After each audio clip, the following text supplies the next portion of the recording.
Hello बच्चों, कैसे हैं आप लोग। तो एक बार मैं फिर हाजिर हूं देहरादून से हमारे सफर को आगे बढ़ाने के लिए। बच्चों, क्लास स्टार्ट होने से पहले मस्त होके बैठिएगा, एकदम चौड़े होके बैठिएगा, बिल्कुल स्ट्रेस फ्री होके बैठिएगा, क्योंकि एक बार फिर तुम्हारे भाई की क्लास है। आंखें तरस गई थी तुम लोगों को देखने के लिए, बहुत ज्यादा याद आ रही थी। तो बच्चों, आज कुछ इंपॉर्टेंट अनाउंसमेंट है। ठीक है, तो मैं आपको बारी बारी से अनाउंसमेंट कर देता हूं। बच्चों, अभी तक जितना भी आपको पढ़ाया गया है सभी के रिवीजन लेक्चर आपको दे दिए गए हैं। एनसीईआरटी बूस्टर साथ साथ आपको कराई रहे हैं। ठीक, हैंड रिटन नोट्स सभी का मिल चुका है, बस बायोलॉजिकल क्लासिफिकेशन के 2 लेक्चर के हैंड रिटन नोट्स बाकी हैं जो आपको कल हम प्रोवाइड कर देंगे। ठीक है, तो सारी चीजें मस्त चल रही हैं, सिस्टमैटिक चल रही हैं, एक तरीके से सीक्वेंस में और डिसिप्लिन में चल रही हैं। ठीक, और जो डिसिप्लिन, जो कंसिस्टेंसी मैंने अभी तक मेंटेन की है, वही कंसिस्टेंसी आपको भी मेंटेन करनी है अपने सिलेक्शन के लिए। ठीक, और आज हम क्या करने वाले हैं, आज हम blue green algae, mycoplasma, Archie bacteria quality के साथ कंप्लीट करेंगे। हाँ बेटा, थोड़ा बाल छोटे कर लिए हैं, है ना। और प्रोटिस्टा के बारे में भी हम जिक्र करेंगे। नेक्स्ट वीक तक ये चैप्टर क्वालिटी के साथ आपका कंप्लीट हो जाएगा।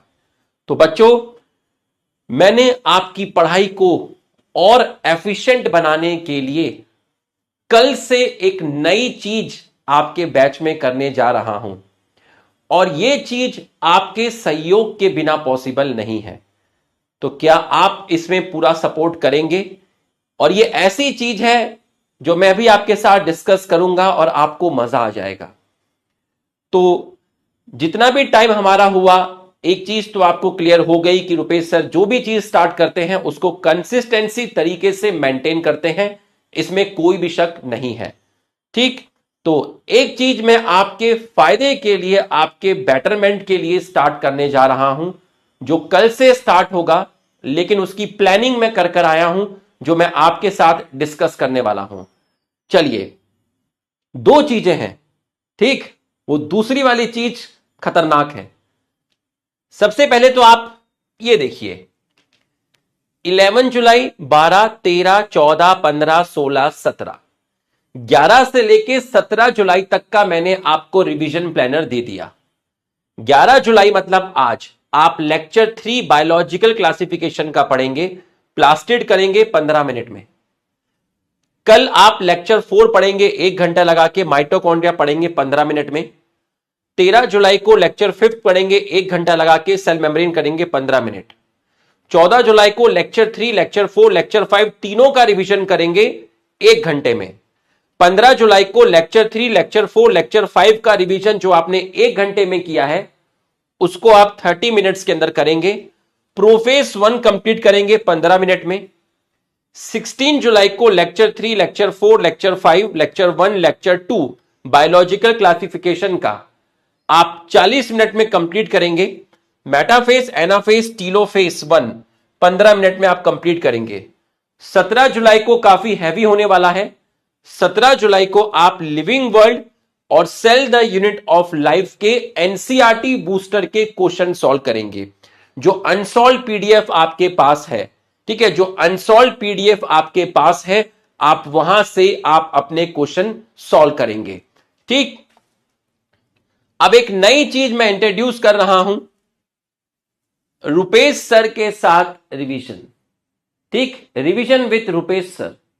ठीक, रुपेश सर के साथ रिवीजन, ये टाइम फिक्स कर दिया गया है 3:10 से 3:25 तक। ठीक, इस टाइम में जो भी स्पैमर होंगे वो भाग जाएंगे। इस टाइम में सिर्फ वही रुकेगा जो पढ़ने वाला बच्चा है। और आपको मालूम है मेरी क्लास का जो ऑफिशियल टाइमिंग है, ड्यूरेशन है, वो 3:20 तक है। तो अब से क्या होगा, 3 क्लास आएंगी।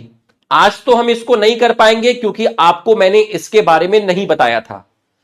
12 जुलाई को कल आप घर से पढ़ के आएंगे माइटोकॉन्ड्रिया और प्लास्टिड। ये देखिए, 11 जुलाई को आप प्लास्टिड पढ़ेंगे, 12 जुलाई को मेरी क्लास में आने से पहले माइटोकॉन्ड्रिया पढ़ के आएंगे। तो प्लास्टिड और माइटोकॉन्ड्रिया आज प्लास्टिड पढ़ेंगे, 12 जुलाई को माइटोकॉन्ड्रिया पढ़ेंगे।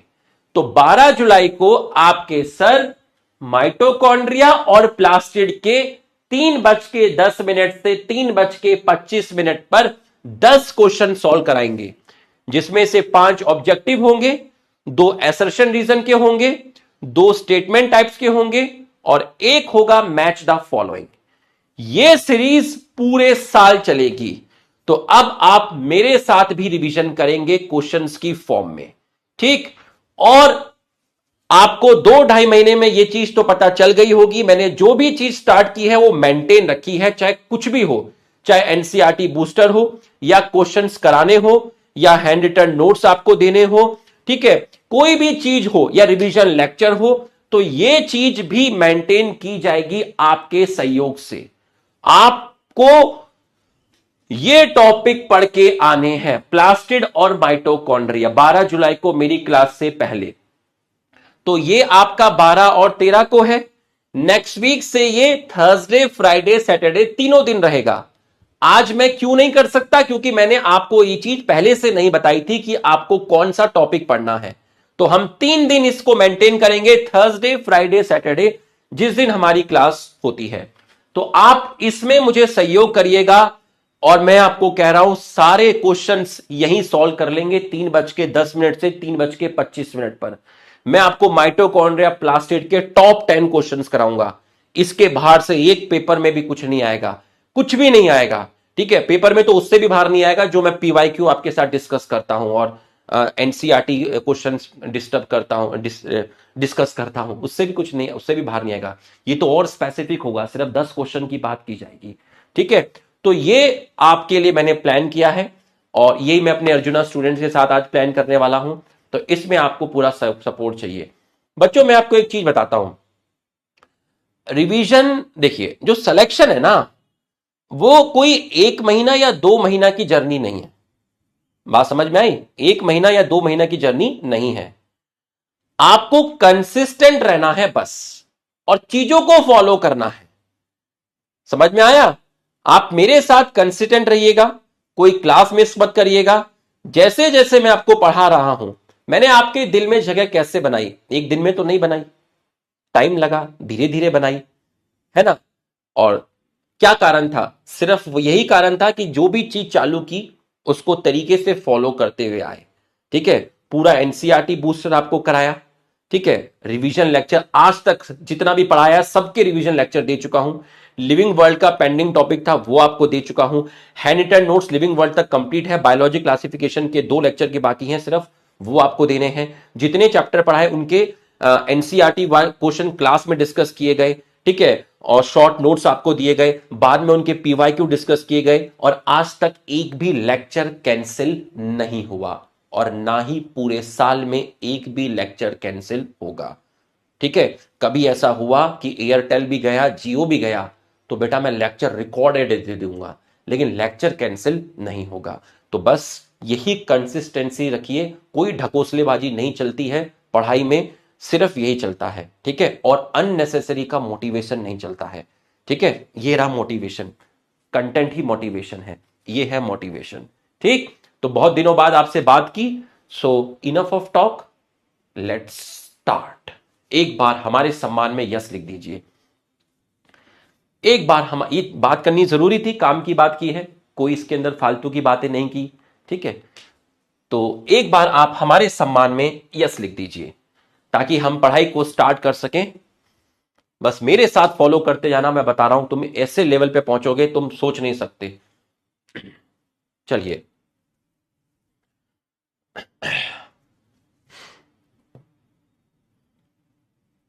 हाँ, एक और डाउट था, एक बच्ची ने डाउट पूछा था, बड़ा अच्छा डाउट पूछा था, 2-3 बच्चों ने पूछा था कि सर जब आप बायोलॉजिकल क्लासिफिकेशन पढ़ा रहे थे, उसमें जब क्लासिफिकेशन वाला पार्ट पढ़ा रहे थे, तो वहां पर एक लाइन आई थी कि although they differ in cell wall composition, fungus cell wall is chitinous and plant cell wall is cellulosic. उसके बाद नीचे लिखा हुआ था when such characteristics are consider, तो एक नया किंगडम बनाया गया फंगस। तो जहां वो सच कैरेक्टरिस्टिक लिखा था वहां मैंने सेल वॉल मेंशन किया था।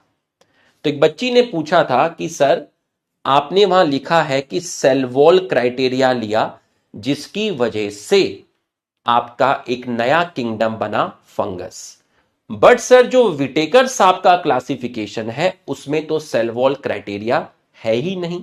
अब जवाब सुनिएगा, मैंने उनको रिप्लाई भी दिया था कि बेटा मैं इसको क्लास में डिस्कस करूंगा, क्योंकि मेरे को मालूम है ये एक जेन्युइन डाउट है और ये काफी बच्चों के दिमाग में आया होगा। तो मैंने ऐप में उनको कमेंट में लिखा था कि मैं, शायद खुशी नाम था उनका, कि बेटा मैं इसको क्लास में डिस्कस करूंगा। ठीक है, अब ध्यान से समझिएगा, जब आप वो लाइन पढ़ते हो व्हेन सच कैरेक्टरिस्टिक्स, ठीक है, सच कैरेक्टरिस्टिक्स, तो कैरेक्टरिस्टिक्स लिखा हुआ है मतलब कोई एक कैरेक्टर तो है नहीं, ठीक। और उसके नीचे मैंने सेल वॉल क्यों लिख दिया? उसके नीचे मैंने सेल वॉल इसलिए लिख दिया क्योंकि उस लाइन से ऊपर लिखा था they differ in cell wall composition, but अगर आप उससे ऊपर देखेंगे तो ऊपर यह भी लिखा है कि यूनिसेलर और मल्टीसेलर में डिफरेंशिएट नहीं किया गया, ठीक है। Heterotroph fungus and autotroph green plant में डिफरेंशिएट नहीं किया गया। तो बच्चों उस लाइन के ऊपर तीन बातें लिखी हैं। पहला, यूनिसेलर और मल्टीसेलर में डिफरेंशिएट नहीं किया गया, fungus heterotroph and green plant autotroph में डिफरेंशिएट नहीं किया गया, although they differ in cell wall composition. When such characteristics are considered, now fungus plays in separate kingdom fungi। तो वो जो लाइन लिखी है ना सच कैरेक्टरिस्टिक्स, वो बेसिकली सेल वॉल पर फोकस करके नहीं लिखी, ठीक। तो आप वहां से सेल वॉल को हटा दीजिएगा, वो फोकस की गई है यूनिसेलर, मल्टीसेलर, ऑटोट्रॉप और हेट्रोट्रॉप। क्योंकि उस लाइन के जस्ट नीचे सच कैरेक्टरिस्टिक्स आया था तो मैंने वही लाइन को उठा के रिलेट कर दिया कि सेल वॉल के कॉम्पोजिशन को कंसीडर करेंगे तो एक नया किंगडम बन जाएगा। यह बात सच है कि फंगस की सेल वॉल का कॉम्पोजिशन अलग था, लेकिन वहां जो मेन क्राइटेरिया उठाए हैं वो यूनिसेलर, मल्टीसेलर, ऑटोट्रॉप और हेट्रोट्रॉप्स को उठाया गया है, ठीक। फंगस के अंदर मल्टी सेलुलर डिकम्पोजर आए, ये भी एक क्राइटेरिया था, मल्टी सेलुलर डिकम्पोजर, क्योंकि जो बैक्टीरिया है वो भी डिकम्पोजर है बट वो यूनिसेलुलर डिकम्पोजर है। तो वहां सेल वॉल को कट करके आप बेटर लिखेंगे unicellular, multicellular, autotrophs and heterotrophs. I hope आपका डाउट क्लियर हो गया होगा, ठीक। फिर एक बच्चे ने लिविंग वर्ल्ड पे लिखा था कि कॉन्शियसनेस डिफाइनिंग प्रॉपर्टी नहीं है, ठीक है। उसने एग्जांपल दिया था कोमा का।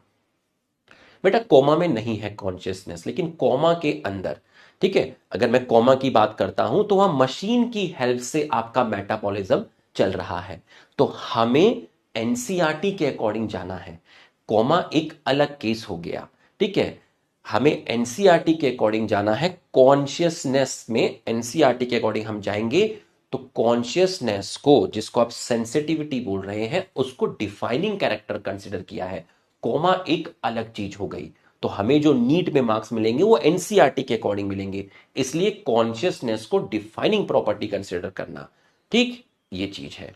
बाकी नॉलेज क्या है, कोमा पे क्या होता है, जिंदगी बची हुई है उस पर डिस्कस करने के लिए, बट वो भी हमारा मुद्दा नहीं है, ठीक। मैंने आपको जो लिविंग वर्ल्ड का लेक्चर दिया है काफी ब्रीफ करके दिया है, जो एडिशनल पार्ट है, क्योंकि सिलेबस में ऐसा कुछ मेंशन नहीं है, सिर्फ व्हाट इज लिविंग मेंशन था, ठीक। हाँ, तो ये मुझे आपके साथ बताना था।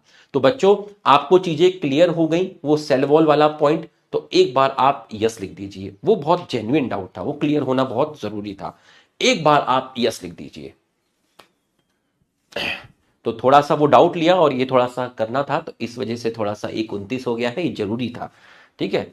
तो एक बार हम स्टार्ट करते हैं, खतरनाक क्लास लेंगे बढ़िया से, ठीक है। आ जाओ आसिफ भाई, जो भी फालतू को कमेंट करे उसे यमराज के पास भेज दीजिएगा, ठीक है। हाँ चलो, आपको ऑटोट्रॉप बैक्टीरिया पढ़ा दिया गया था। ऑटोट्रॉप के अंदर दो टाइप के आपको पढ़ाए गए थे, एक था फोटो ऑटोट्रॉप और दूसरा था कीमो ऑटोट्रॉप। फोटो ऑटोट्रॉप में इनऑर्गेनिक कंपाउंड से खाना बनाया था, जहां पर CO2 प्लस H2S लिया था, वाटर नहीं लिया।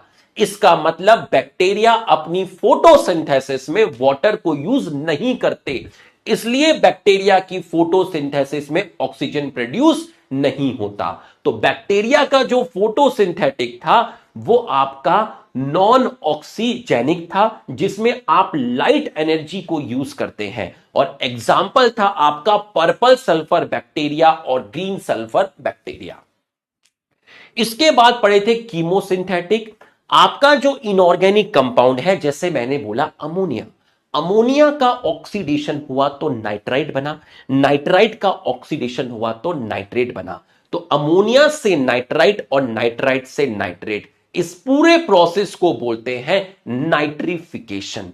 तो अमोनिया, नाइट्राइट, ये सब इनऑर्गेनिक कंपाउंड है। तो जब इन इनऑर्गेनिक कंपाउंड का ऑक्सीडेशन हो रहा था तो एनर्जी रिलीज हो रही थी, उस एनर्जी को बोलते हैं केमिकल एनर्जी, और उस एनर्जी की हेल्प से एटीपी की सिंथेसिस की जाती है। और ये जो नाइट्रेट है ये प्लांट्स लेगा, और प्लांट्स के मरने के बाद ये सारी की सारी चीजें आपकी सॉइल के अंदर आ जाएंगी। यहां वर्ड यूज किया था रिसाइकलिंग ऑफ न्यूट्रिएंट्स। तो बच्चों, ऑटोट्रॉप वाला पार्ट कंप्लीट हो चुका था, general character of Monera complete हो चुका था।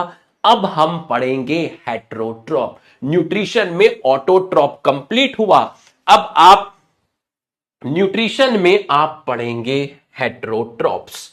हेट्रोट्रॉप्स, तो आइए हेडिंग डालिए आप सभी लोग मेरे साथ, हेट्रोट्रॉप्स। आपको मैं बता देता हूं इसके नोट्स कैसे बनेंगे। हेट्रोट्रॉप्स,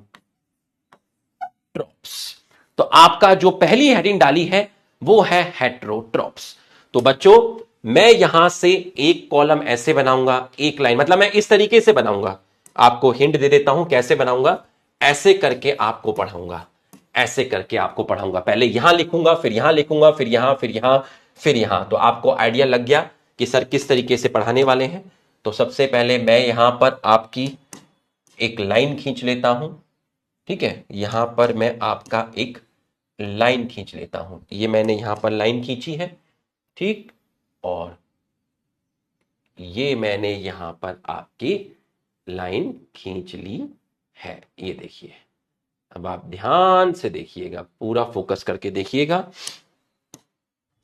और यहां से हम आपके नीचे आए, ठीक है, यहां से हम आपके नीचे आए। अब हेट्रोट्रॉप, अब ये तो कंफर्म हो गया है कि मोस्टली बैक्टीरिया जो होते हैं, मोस्टली जो बैक्टीरिया होते हैं वो आपके हेट्रोट्रॉप्स होते हैं। मोस्टली बैक्टीरिया आपके हेट्रोट्रॉप्स होते हैं। नहीं, लैंडस्केप मतलब ऐसे रखो जैसे है कॉपी, ठीक है। मोस्टली जो बैक्टीरिया होते हैं, अब देख लेना टाइप्स है क्या है, 2 मिनट वेट कर लेना, मेरे को भी नहीं पता क्या है ना, मेरे को भी नहीं पता क्या है, देख लेना क्या है। जब मैं लिखूंगा तो तेरे को अपना भी पता चल जाएगा। अभी मेरे को क्या पता क्या है, समझ में आया? मेरे को क्या पता क्या है, अभी थोड़ा सा वेट कर लेना, या मेरे से पहले ही डालना है तेरे को? अरे पहले मेरे को डालने देना, या तू डालेगा पहले? हेट्रोट्रॉप्स, ठीक है, ज्यादातर बैक्टीरिया जो है वो हेट्रोट्रॉप्स है। अब हेट्रोट्रॉप के अंदर पहली हेडिंग मैंने आपको डाली है सैप्रोफिटिक। सैप्रोफिटिक, तो सैप्रोफिटिक बैक्टीरिया कैसे होते हैं? हेट्रोट्रॉपिक होते हैं। सैप्रोफिटिक बैक्टीरिया हेट्रोट्रॉपिक होते हैं, मतलब ये आपके फीड करते हैं, किसके ऊपर फीड करते हैं? ये आपके फीड करते हैं डेड प्लांट पर, या मैं कहूं डेड एनिमल पर आपके फीड करते हैं, ठीक है। तो सैप्रोफिटिक बैक्टीरिया डेड प्लांट और डेड एनिमल पर फीड करते हैं। तो मैं कह सकता हूं कि हेट्रोट्रॉप्स सैप्रोफिटिक है, और क्योंकि ये डेड प्लांट और डेड एनिमल पर फीड करते हैं तो मैं कह सकता हूं कि हेट्रोट्रॉप्स जो होते हैं वो मोस्टली आपके होते हैं डिकम्पोजर। वो मोस्टली आपके होते हैं डिकम्पोजर। तो हमने एक चीज आपकी कंप्लीट कर दी, ये एक बॉक्स आपका बन गया। कि हेट्रोट्रॉपिक बैक्टीरिया में सैप्रोफिटिक बैक्टीरिया कैसा है? हेट्रोट्रॉप्स है। सैप्रोफिटिक बैक्टीरिया क्या है? डेड प्लांट और एनिमल पे फीड करेंगे। ठीक, तो मोस्टली कैसे हुए? डिकंपोजर हुए। तो हेट्रोट्रॉपिक बैक्टीरिया मोस्टली कैसे होते हैं? डिकंपोजर होते हैं। एक बॉक्स आपका कंप्लीट हो गया, दूसरा पॉइंट समझिएगा। हेट्रोट्रॉपिक बैक्टीरिया जैसे मैं एग्जाम्पल बोला लैक्टोबैसिलस, तो लैक्टोबैसिलस वो बैक्टीरिया है जो आपका किसको किसमें कन्वर्ट करता है? मिल्क को कन्वर्ट करता है किसके अंदर? कर्ड के अंदर कन्वर्ट करता है। तो लैक्टोबैसिलस हेट्रोट्रॉपिक बैक्टीरिया है जो मिल्क को आपका कन्वर्ट करता है किसमें? कर्ड के अंदर। ये दूसरा हो गया। हेट्रोट्रॉपिक बैक्टीरिया जो होता है उसका वो आपका एंटीबायोटिक फॉर्मेशन में हेल्प करता है। तो हेट्रोट्रॉपिक बैक्टीरिया जो होते हैं ज्यादातर हेट्रोट्रॉपिक बैक्टीरिया से आपकी एंटीबायोटिक फॉर्मेशन की जाती है। लैक्टोबैसिलस हेट्रोट्रॉप है, मिल्क से कर्ड बनाएगा। ज्यादातर हेट्रोट्रॉपिक बैक्टीरिया से एंटीबायोटिक फॉर्म की जाती है। हेट्रोट्रॉपिक बैक्टीरिया की कैटेगरी हुई सैप्रोफिटिक जो डेड डिकेइंग पर आपका फीड करता है। और हेट्रोट्रॉपिक बैक्टीरिया जो होते हैं ये आपके हेट्रोट्रॉपिक बैक्टीरिया जो होते हैं आपके इसमें आपके कुछ अलग टाइप के बैक्टीरिया भी आते हैं जिसको आप बोलते हैं सिम्बायोटिक बैक्टीरिया। और ये बैक्टीरिया आपका नाइट्रोजन फिक्सेशन में हेल्प करते हैं। ये बैक्टीरिया आपके नाइट्रोजन फिक्सेशन में हेल्प करते हैं।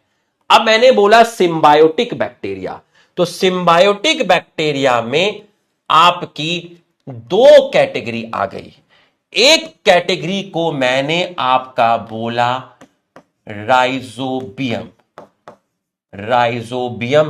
और दूसरा मैंने आपका बोला फ्रैंकिया।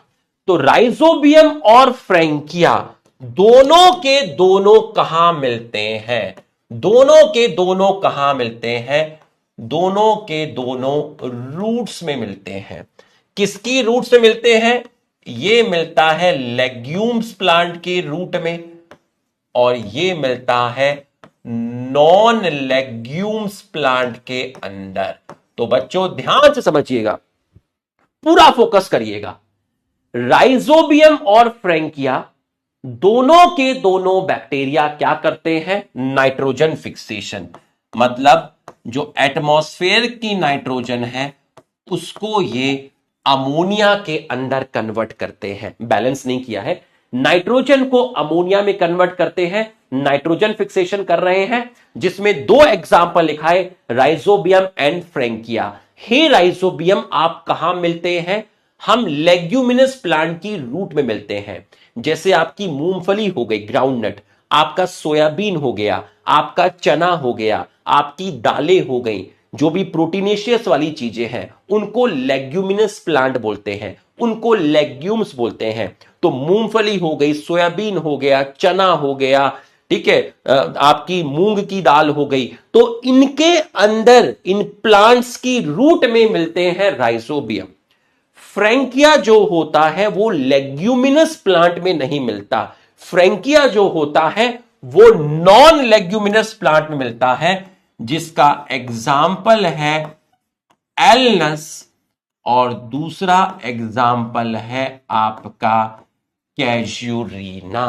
कैजुरीना। और जब ये दोनों के दोनों नाइट्रोजन फिक्सेशन करते हैं जब ये दोनों के दोनों नाइट्रोजन फिक्सेशन करते हैं तो उस टाइम ये एनारोबिक होते हैं, मतलब ये ऑक्सीजन की एब्सेंस में सरवाइव करते हैं। उस टाइम ये ऑक्सीजन की एब्सेंस में सरवाइव करते हैं। जब ये नाइट्रोजन फिक्सेशन कर रहे होते हैं, जब ये सिम्बायोटिक एसोसिएशन में होते हैं, तो ये दोनों बैक्टीरिया एनारोबिक जिंदगी जी रहे होते हैं, मतलब उस टाइम इनके पास ऑक्सीजन नहीं होता, उस टाइम इनके पास एब्सेंस ऑफ O2। बच्चों यहां तक की पढ़ाई समझ में आई तो पहली बार एक बार हमारा सम्मान बढ़ा दीजिए, यस लिख दीजिए। एकदम मस्त नोट्स ये जाएंगे एकदम, ठीक है। यहां तक की पढ़ाई अगर आपको समझ में आई तो एक बार हमारा सम्मान बढ़ा दीजिए, यस लिख दीजिए। तो राइजोबियम फ्रैंकिया जब भी रूट्स के अंदर होंगे और सिम्बायोटिक रिलेशनशिप में रहेंगे, नाइट्रोजन फिक्सेशन कर रहे होंगे, तब वो ऑक्सीजन यूज नहीं करते, तब वो एनारोबिक लाइफ जीते हैं, एनारोबिक लाइफ आपके जीते हैं। ठीक, तो यहां तक आपको समझ में आ गया होगा, यहां तक आपको समझ में आ गया होगा। ठीक, चलो अब ध्यान से सुनिएगा, ध्यान से सुनिएगा। तो ये हैं आपके सिम्बायोटिक जो आपके नाइट्रोजन फिक्सेशन में हेल्प करते हैं। अब आप देखिए, मिल्क से कर्ड बन रहा है, अच्छी बात है, हमारे लिए अच्छी बात है। एंटीबायोटिक का फॉर्मेशन हो रहा है, अच्छी बात है। नाइट्रोजन फिक्सेशन हो रहा है, अच्छी बात है। तो आप देखिए मिल्क से कर्ड बन रहा है, हमारे लिए अच्छी बात है। इन बैक्टीरिया से एंटीबायोटिक निकाल सकते हैं, ये तो हमारे लिए अच्छी बात है। ठीक है, सिम्बायोटिक रिलेशनशिप हो रहा है, ये भी एक अच्छी बात है। इसका मतलब इन बैक्टीरिया का जो रोल है, इसी को किताब ने लिखा है आपका, इसी को किताब ने आपका लिखा है ह्यूमन अफेयर्स, ह्यूमन अफेयर्स। ठीक है, अफेयर्स वर्ड यूज किया गया है। ठीक है, तो यह ह्यूमन अफेयर्स का मतलब एक फायदे में है कि ये हमारे लिए इतना अच्छा अच्छा काम करते हैं। ठीक, तो ये आपने देखा। अब आप इसके नीचे एक लाइन खींच दीजिए, ये आपने एक लाइन खींची। अब आप मुझे सोच के बताइए, ये जो बैक्टीरिया है सैप्रोफिटिक बैक्टीरिया है जो कि हेट्रोट्रॉप्स है, ठीक, ये डेड डिकेइंग पे फीड कर रहा है। तो आप मेरे को बताइए, अगर ये डेड डिकेइंग पर फीड कर रहा है तो ये एनर्जी कहां से ले रहा है? इनऑर्गेनिक कंपाउंड से ले रहा है या ऑर्गेनिक कंपाउंड से ले रहा है? बताइए। ये डेड डिकेइंग पे फीड कर रहे हैं और जो भी मरे हुए प्लांट हैं या मरे हुए एनिमल हैं, उनके शरीर में क्या प्रेजेंट है? उनके शरीर में कॉम्प्लेक्स ऑर्गेनिक कंपाउंड प्रेजेंट है। तो इसका मतलब यहां एनर्जी का जो सोर्स है, एनर्जी का जो सोर्स है, इलेक्ट्रॉन प्रोटॉन का जो सोर्स है, वो ऑर्गेनिक कंपाउंड है। इसका मतलब यहां पर अगर मैं आपसे बात करूं, सोर्स की बात करूं, source of energy, source of energy, या मैं कहूं आपका इलेक्ट्रॉन की बात करूं या मैं प्रोटॉन की बात करूं, तो यहां सोर्स ऑफ एनर्जी या सोर्स ऑफ इलेक्ट्रॉन प्रोटॉन आपके क्या हैं? ऑर्गेनिक कंपाउंड है, आपके ऑर्गेनिक कंपाउंड है, ऑर्गेनिक कंपाउंड है। तो ये जो सैप्रोट्रोपिक बैक्टीरिया होते हैं, ये ऑर्गेनिक कंपाउंड को कन्वर्ट करते हैं इनऑर्गेनिक कंपाउंड में, ऑर्गेनिक कंपाउंड को कन्वर्ट करते हैं इनऑर्गेनिक कंपाउंड में। ये लो एक डिब्बा और बन गया। तो हेट्रोट्रॉप्स डेड प्लांट और डेड एनिमल में जो कॉम्प्लेक्स ऑर्गेनिक कंपाउंड होते हैं, उन कॉम्प्लेक्स ऑर्गेनिक कंपाउंड को तोड़ते हैं, पहले उसको सिंपल ऑर्गेनिक कंपाउंड बनाते हैं और बाद में उसको सिंपल इनऑर्गेनिक कंपाउंड बनाते हैं। तो यहां एनर्जी का और इलेक्ट्रॉन और प्रोटॉन का जो सोर्स हुआ वो आपका हुआ है ऑर्गेनिक कंपाउंड। अगला, कुछ बैक्टीरिया पैथोजेनिक होते हैं, कुछ बैक्टीरिया आपके जो होते हैं वो आपके पैथोजेनिक होते हैं, मतलब वो डिजीज करते हैं, मतलब वो डिजीज करते हैं।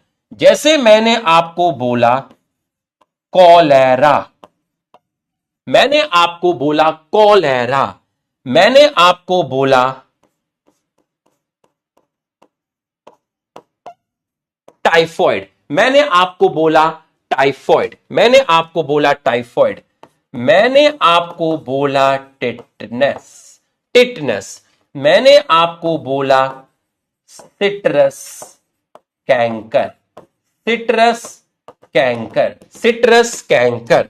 अब कॉलेरा जिसने किया उसका नाम मैंने लिख दिया विब्रियो, टाइफॉइड जिसने किया उसका नाम मैंने लिख दिया साल्मोनेला, टिटनेस जिसने किया उसका नाम है क्लॉस्ट्रिडियम टेटनी, मैंने सिर्फ क्लॉस्ट्रिडियम लिखा, और सिट्रस कैंकर प्लांट में होता है, और यहां मैंने आपका लिखा ज़ैंथोमोनास। हमें डिजीज के बारे में यहां नहीं पढ़ना है, ठीक है, ज़ैंथोमोनास सिट्री, ठीक है। तो हमें डिजीज के बारे में यहां नहीं पढ़ना है, बस हमें नाम याद रखने हैं, हमें बस नाम याद रखने हैं। ये लो, एक बॉक्स आपका और तैयार हो गया, एक बॉक्स आपका एक और तैयार हो गया। इसका पूरा नाम साल्मोनेला टाइफी होता है, इसका क्लोस्ट्रिडियम टेटनी होता है, मैंने बस सिर्फ जीनस लिखा है, इतने से काम चल जाएगा। सिट्रस कैंकर प्लांट में है, ज़ैंथोमोनास सिट्राई। इस डिजीज में क्या होता है हमें नहीं जानना, ठीक है, हमें नहीं जानना, ठीक है। तो ये आपके पैथोजेनिक भी हो गए, ये आपके इन्फेक्शन कर रहे हैं, है ना, ये आपके क्या कर रहे हैं, इन्फेक्शन कर रहे हैं। भाई किस किस को इन्फेक्शन कर रहे हैं, भाई ह्यूमन को इन्फेक्शन कर रहे हैं, ठीक है, आपके जो प्लांट्स हैं जिसको आप क्रॉप बोल रहे हो उनको इन्फेक्शन कर रहे हैं, आपके जो पेट्स हैं या मैं कहूं आपके जो डॉग हैं उनको इन्फेक्शन कर रहे हैं, ठीक है, आपके जो फार्म एनिमल हैं उनको भी ये आपके क्या कर रहे हैं, इन्फेक्शन कर रहे हैं, उनको भी ये आपके क्या कर रहे हैं, इन्फेक्शन कर रहे हैं। तो बच्चों ज्यादातर बैक्टीरिया हेट्रोट्रॉप्स होते हैं, जिसमें कैटेगरी आई सैप्रोफिटिक, जो डेड प्लांट और डेड एनिमल पे फीड करते हैं। अब डेड प्लांट और डेड एनिमल पे फीड कर रहे हैं इसलिए हेट्रोट्रॉप मोस्टली डिकम्पोजर है। दूध से खीर, मिल्क से कर्ड बनना लैक्टोबैसिलस ने बनाया, हेट्रोट्रॉपिक है। एंटीबायोटिक फॉर्मेशन में इन बैक्टीरिया का यूज किया जाता है। सिम्बायोटिक बैक्टीरिया भी हेट्रोट्रॉपिक होते हैं, मतलब ये दोनों बैक्टीरिया हेट्रोट्रॉपिक है, जो नाइट्रोजन को अमोनिया में कन्वर्ट करते हैं, नाइट्रोजन फिक्सेशन। राइजोबियम लेग्यूम्स के रूप में मिलता है, फ्रेंकिया नॉन लेग्यूम्स के रूप में मिलता है। लेग्यूम्स में आपके दालें आ गई, चना आ गया, मूंगफली आ गई, सोयाबीन आ गया, ठीक है, राजमा आ गया। यहां एलनस और कैशरीना आया। जब ये नाइट्रोजन फिक्सेशन करते हैं तब ये ऑक्सीजन की एब्सेंस में सर्वाइव करते हैं, ठीक है। ये कॉम्प्लेक्स ऑर्गेनिक कंपाउंड को तोड़ के सिंपल ऑर्गेनिक कंपाउंड और सिंपल ऑर्गेनिक कंपाउंड को सिंपल इनऑर्गेनिक कंपाउंड में कन्वर्ट करते हैं। तो इलेक्ट्रॉन प्रोटॉन का जो सोर्स है वो ऑर्गेनिक कंपाउंड है। Chlorella, typhoid, tetanus, citrus canker आपकी डिजीज हो गई, और ये ह्यूमन, प्लांट, पेट, इनके अंदर आपके इन्फेक्शन करते हैं। बच्चों यहां तक की पढ़ाई आपको समझ में आई तो एक बार हमारे सम्मान में यस लिख दीजिए। पूरा एक स्लाइड के अंदर रख के रख दूंगा, एक स्लाइड में पूरा आर्की बैक्टीरिया आ जाएगा, एक स्लाइड में पूरा ब्लू ग्रीन एल्गी आ जाएगा, ठीक है, सब एक स्लाइड में होगा। एक स्लाइड में डाई एटम आएगा, एक स्लाइड में डाइनोफिलेट, पूरा का पूरा।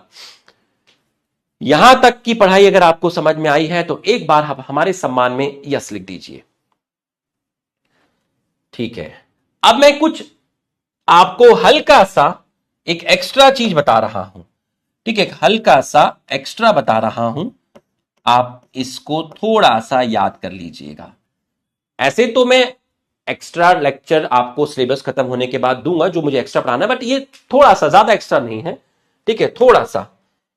एक बैक्टीरिया है जिसका नाम है एजेटोबैक्टर, एजेटोबैक्टर। एक है आपका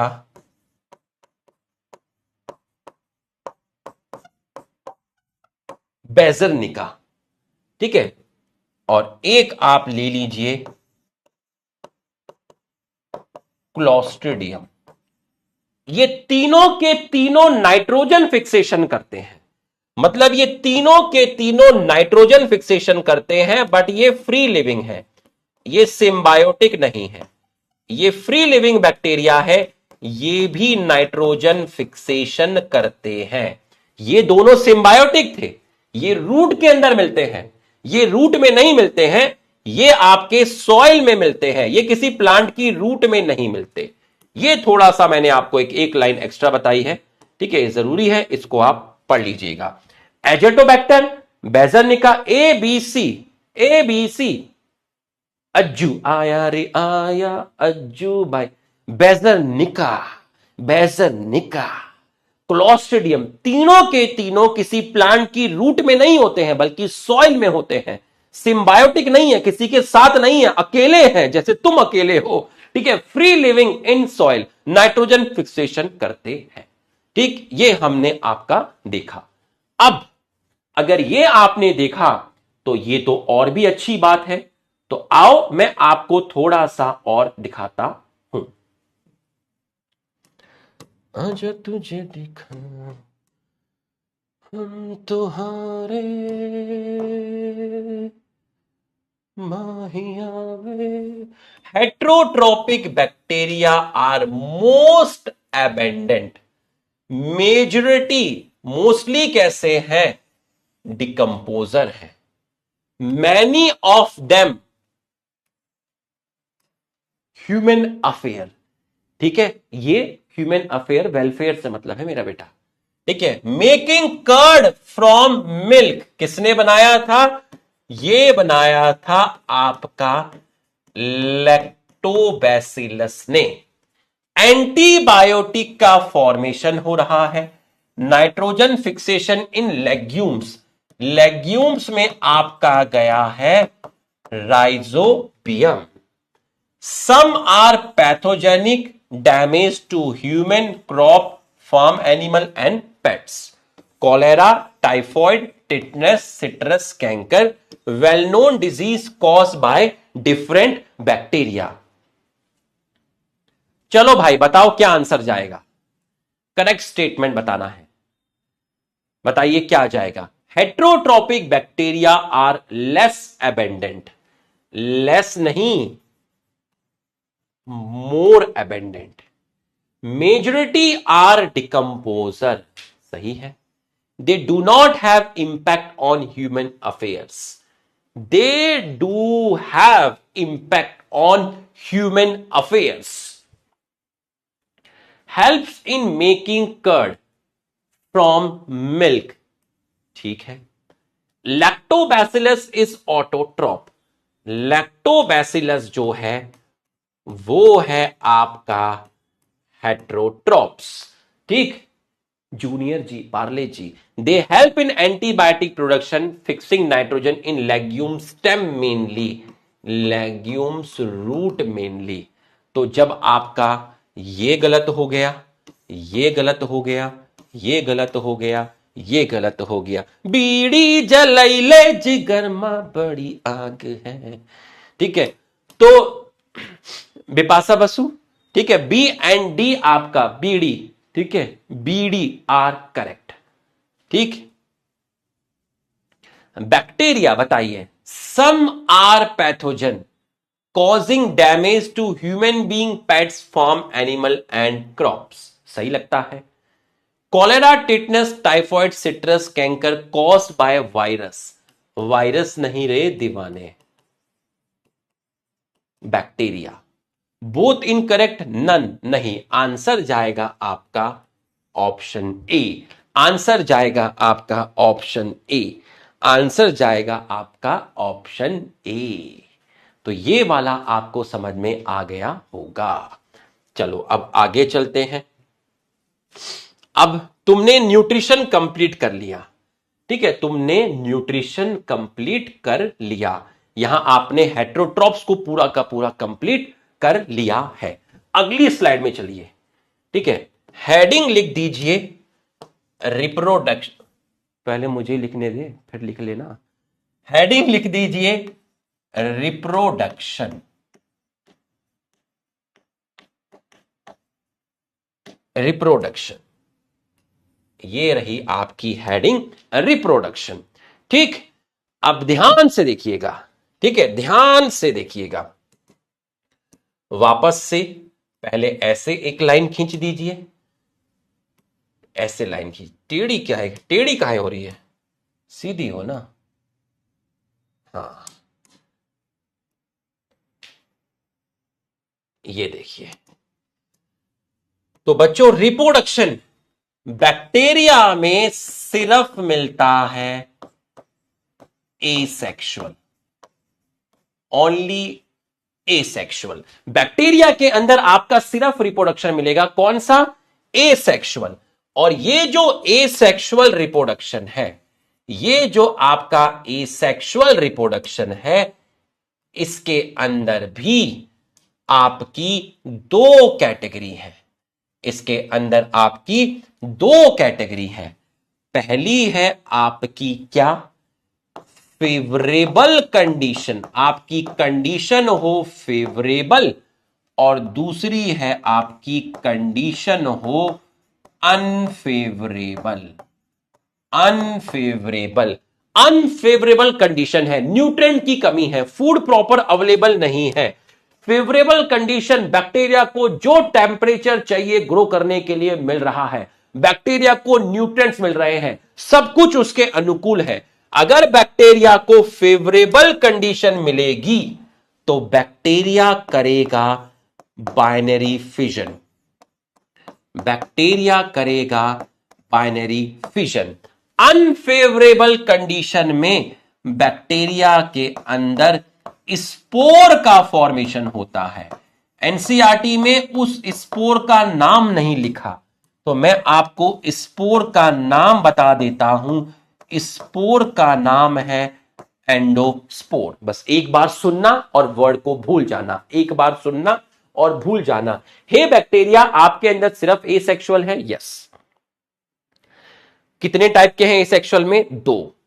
जब अच्छी कंडीशन होगी, फेवरेबल कंडीशन होगी, आप क्या करना पसंद करेंगे, बाइनरी फिजन।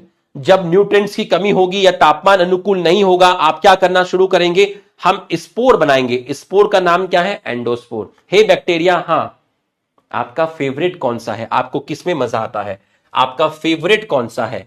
तो बैक्टीरिया कह रहा है मेरा जो फेवरेट है वो है बाइनरी फिजन, मेरा जो फेवरेट है वो है बाइनरी फिजन। और बैक्टीरिया के अंदर एक बैक्टीरिया डिवाइड करके दो बैक्टीरिया बना रहा है। तो सर, ये जो एक बैक्टीरिया डिवाइड करके दो बैक्टीरिया बना रहा है, ये जो बैक्टीरिया की सेल डिवाइड कर रही है, ये माइटोसिस कर रही है या मियोसिस कर रही है? बेटा, ना ये माइटोसिस कर रही है ना ये मियोसिस कर रही है, ये कर रही है ए माइटोसिस। ये हमारे सिलेबस में नहीं है, हमें पढ़ना भी नहीं है। तो सर, हमें पढ़ना नहीं है तो मैं इसका सिर्फ नाम याद रखूंगा। हां, तू सिर्फ नाम याद रखना, जब मेडिकल कॉलेज में पहुंच जाएगा तब तू पढ़ लेना और मुझे भी पढ़ा देना। बैक्टीरिया की जब एक सेल डिवाइड करके दो बैक्टीरिया बनाते हैं, जिसको बाइनरी फिजन बोलते हैं, तो ये किस तरह का सेल डिवीजन है? ये माइटोसिस है? नहीं। ये मियोसिस है? नहीं। ये ए माइटोसिस है। ए माइटोसिस क्या है अभी हमें नहीं पढ़ना है, जब सिलेबस खत्म हो जाएगा, एक्स्ट्रा में कुछ टॉपिक बताऊंगा, तब आपको बता दूंगा ए माइटोसिस क्या है। ठीक, तो ये आपका ओनली एसेक्सुअल, यहां कोई सेक्सुअल रिप्रोडक्शन नहीं होता, कोई मियोसिस नहीं होता, कोई गैमेट फॉर्मेशन नहीं होता, कोई फर्टिलाइजेशन नहीं होता, कोई जायगोट नहीं होता। बट सर, एनसीईआरटी के अंदर एक लाइन लिखी हुई है। क्या लाइन लिखी है बाबा? सर, लिखा हुआ है sort of sexual reproduction, sort of sexual reproduction present. Sort of sexual reproduction लिखा है बेटा, यह नहीं लिखा कि सेक्सुअल रिप्रोडक्शन होता है, सॉर्ट ऑफ सेक्सुअल रिप्रोडक्शन लिखा है। अगर कोई तुझसे पूछे, तू सो रहा हो, रात को तुझे कोई 1 बजे उठा के पूछे, क्या बैक्टीरिया में सेक्सुअल रिप्रोडक्शन होता है, पहले तो लाद देना उसके कि ये कोई टाइम होता है पूछने का। बैक्टीरिया में सेक्सुअल रिप्रोडक्शन नहीं होता, नहीं होता, नहीं होता। No if no but, sexual reproduction नहीं होता, नहीं होता, नहीं होता। ठीक है, एक लिख रहा है सर आप वेरी शॉर्ट में पढ़ा रहे हैं। कौन है साला गुदड़ी का लाल? कौन है ये? आप वेरी शॉर्ट में पढ़ा रहे हैं तो अपनी ऐसी की तैसी कराने के लिए आया क्या यहां पर? है कौन है ये गुदड़ी का लाल? अबे घोड़े, कौन है ये? कौन है ये? कौन है ये गुदड़ी का लाल? तो अपनी ये मत सोचना लाइव क्लास है तो सर बोल नहीं पाएंगे। मेरा रिकॉर्ड, मेरा ट्रैक निकाल लास्ट से लास्ट ईयर का, हमने तो लाइव में भी बोल दिया है। मैं बोल दूंगा, समझ रहा, तेरे कान से खून निकल जाएगा। अजीब आदमी है, अजीब आदमी है साला। कैसे, कहां से आते हैं ये लोग? शॉर्ट में पढ़ा रहा हूं, शॉर्ट में पढ़ा रहा हूं इतने सिस्टमैटिक, इतने तरीके से टू द पॉइंट, पोथी पुत्रा ना बना के टू द पॉइंट, इतने छोटे छोटे बॉक्स बना के तेरे को एनसीईआरटी बूस्टर पूरा एक्सप्लेन करता हुआ शॉर्ट में पढ़ा रहा हूं। मेरे भाई कहां से आते हैं ये? अबे अरे गजब आदमी यार, ये क्या है ये? है एक कॉलम और बनाओ भाई इसके नाम का, एक कॉलम और बना दो, लिख दो वहां पर हॉर्स,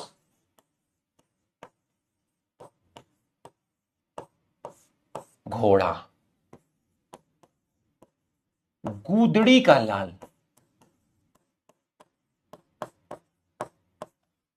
अगर मैं शॉर्ट में पढ़ा रहा हूं तो तू यहां बैठा क्यों? 1.0, 3.0, 4.0, 5.0 लास्ट ईयर में कहीं तो घुस जा, जाके वहां मर ले। यहां क्यों बैठा है गुदड़ी? ठीक है आसिफ भाई, ट्रिगर तैयार रखना, बिल्कुल बंदूक लोडेड कर दो एकदम, समझ रहे हो? पहली गोली पांव पे मारनी है, ठीक है? चलो भाई बच्चों, यहां तक की पढ़ाई समझ में आई तो एक बार हमारे सम्मान में यस लिख दीजिए। एक बार हमारे सम्मान में, इतनी सिस्टमैटिक तरीके से चीजें चल रही हैं। अबे ठीक है, जल्दी से यस लिख दीजिए अगर यहां तक की पढ़ाई अगर आपको समझ में आ गई है तो आप यस लिख दीजिए, लिख दीजिए।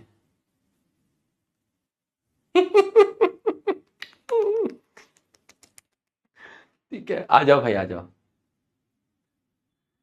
हाँ, sort of sexual reproduction present. Sir bacteria में अगर सेक्सुअल रिप्रोडक्शन नहीं है, गैमेट फॉर्मेशन नहीं है, ना मियोसिस है, ना फर्टिलाइजेशन है, कुछ नहीं है, तो ये लाइन क्यों लिखी है? इसका मतलब क्या है?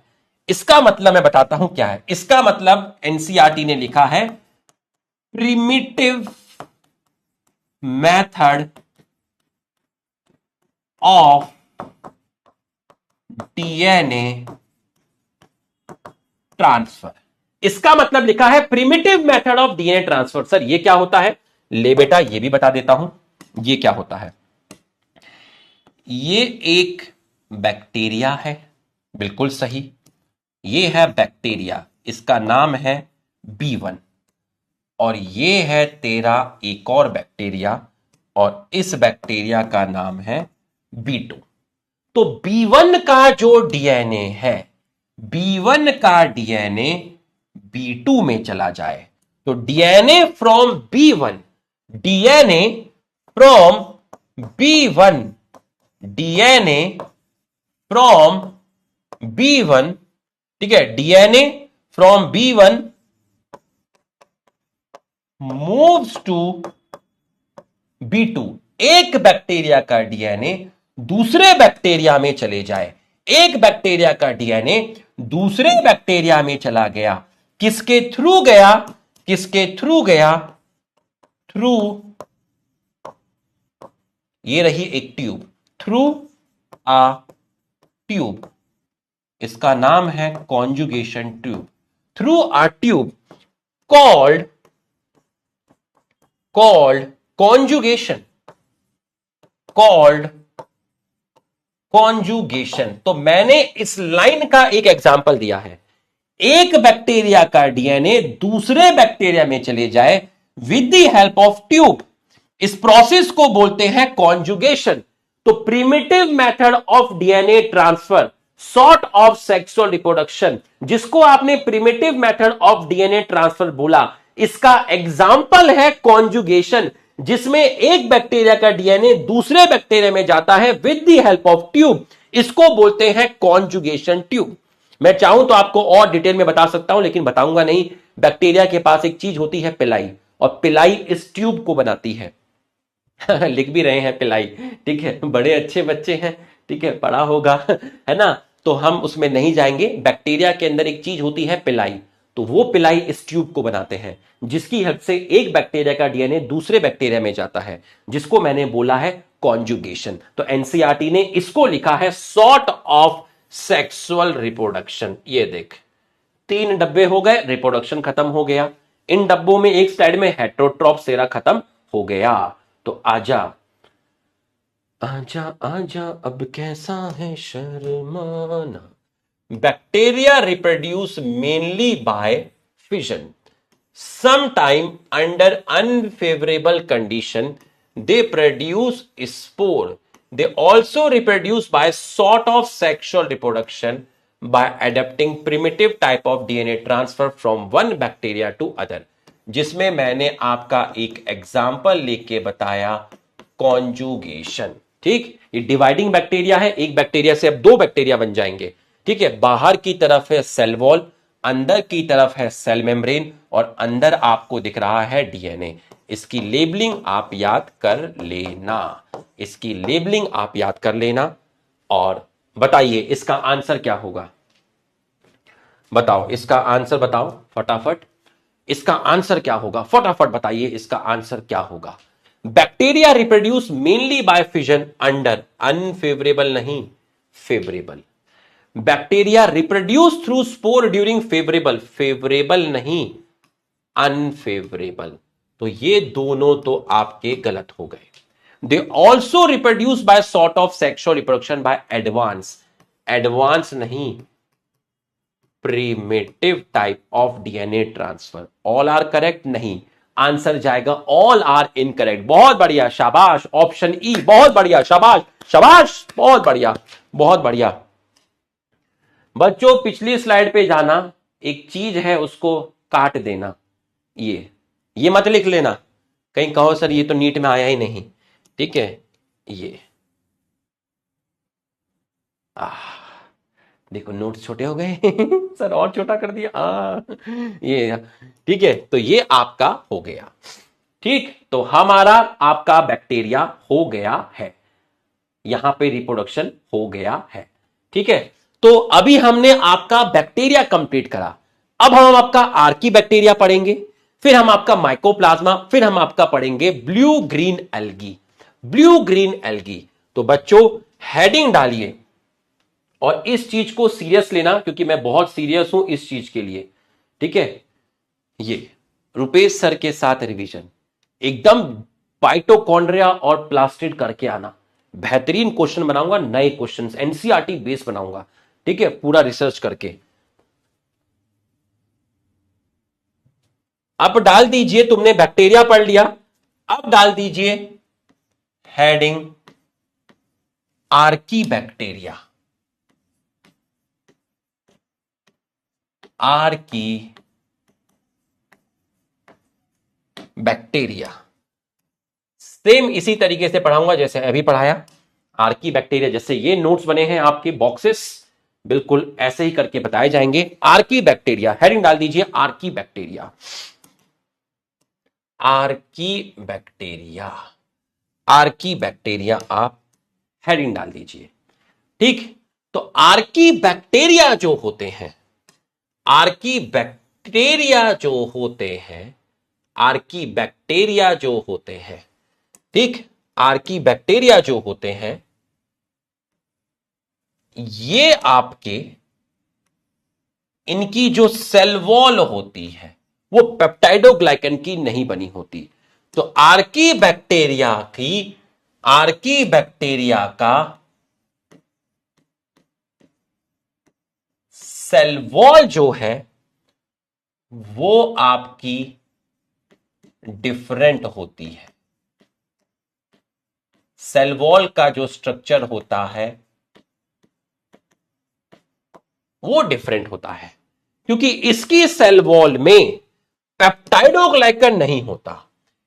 इसकी सेल वॉल में पेप्टाइडोग्लाइकन नहीं होता।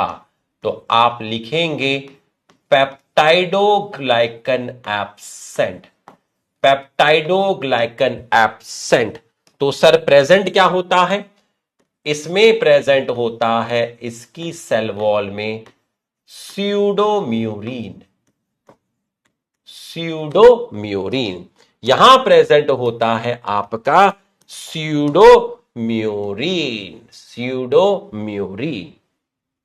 तो आर्की बैक्टीरिया की सेल वॉल का जो स्ट्रक्चर है वो डिफरेंट है नॉर्मल बैक्टीरिया के कंपेयर में, क्योंकि नॉर्मल बैक्टीरिया की सेल वॉल पेप्टाइडोग्लाइकन से बनी है, बट इसकी सेल वॉल पेप्टाइडोग्लाइकन से नहीं बनी, वो बनी है आपकी स्यूडोम्यूरिन से, स्यूडोम्यूरिन से, स्यूडोम्यूरिन से। इसकी सेल वॉल का डिफरेंट स्ट्रक्चर है, इसलिए ये बैक्टीरिया आपके सरवाइव करते हैं सरवाइव इन हार्श और adverse condition, harsh and adverse condition, unfavourable condition, unfavourable condition में आर्की बैक्टीरिया सरवाइव कर जाते हैं। क्यों? क्योंकि इनकी सेल वॉल का जो कॉम्पोजिशन है, इनकी जो सेल वॉल का जो स्ट्रक्चर है, वो एडवर्स कंडीशन में सरवाइव करने में हेल्प करता है। और किस तरह की एडवर्स कंडीशन है उसके बारे में भी जान लीजिए। ऐसे करिएगा, ठीक। उसके बाद यहां एक आएगा आपका, फिर यहां एक आएगा, और फिर यहां एक आएगा, ठीक है। ये कर दीजिए, ये कर दीजिए, और ये कर दीजिए। यहां लिख दीजिए मीथेनोजेंस, मीथेनोजेंस, यहां लिख दीजिए मीथेनोजेंस। यहां लिख दीजिए हेलोफाइल्स, और यहां लिख दीजिए थर्मो एसिडोफाइल्स। तो आप तीन इसके अंदर पढ़ने वाले हैं, आप इसके अंदर तीन पढ़ेंगे। पहला पढ़ेंगे मीथेनोजेंस क्या है, फिर पढ़ेंगे हेलोफाइल्स क्या है, फिर पढ़ेंगे थर्मो एसिडोफाइल्स क्या। तो आर्की बैक्टीरिया में तीन कैटेगरी आप पढ़ेंगे। पहले पढ़ेंगे मीथेनोजेंस, फिर पढ़ेंगे हेलोफाइल्स, फिर पढ़ेंगे थर्मो एसिडोफाइल्स। इसमें सबसे कम टाइम लगेगा इन दो के अंदर। तो मैं सबसे पहले हेलोफाइल्स पढ़ा देता हूं, फिर थर्मो एसिडोफाइल्स पढ़ा दूंगा, और फिर मीथेनोजेंस पढ़ा दूंगा। कॉपी में 3 बॉक्स बना दीजिए, कॉपी के अंदर 3 बॉक्स पढ़ा दीजिए। सर आप बहुत बदल चुके हो, पिछले साल जैसा बिहेवियर नहीं है आपका। तो ये तो अच्छी बात है ना कि पिछले साल से और बेटर हो गया हूं, अपग्रेड हो गया हूं, जो बोलता हूं वो पूरा का पूरा करता हूं। पिछले साल ये एनसीईआरटी बूस्टर लेक्चर के अंदर इस तरीके से क्वेश्चंस कहाँ कराए जाते थे? पिछले साल हैंड रिटन नोट्स कहाँ देता था? पिछले साल बिना कॉन्टिन्यूटी ब्रेक किए रिवीजन लेक्चर कहाँ देता था? पिछले साल रिवीजन प्लानर डेली का डेली 2.5 महीने से तुम्हें दे रहा हूं, पिछले साल ये कहाँ देता था? अब ये रिवीजन विद रुपेश सर, ये पिछले साल कहाँ था? तो बेटा जो बदला है ये अच्छे के लिए तो बदला है।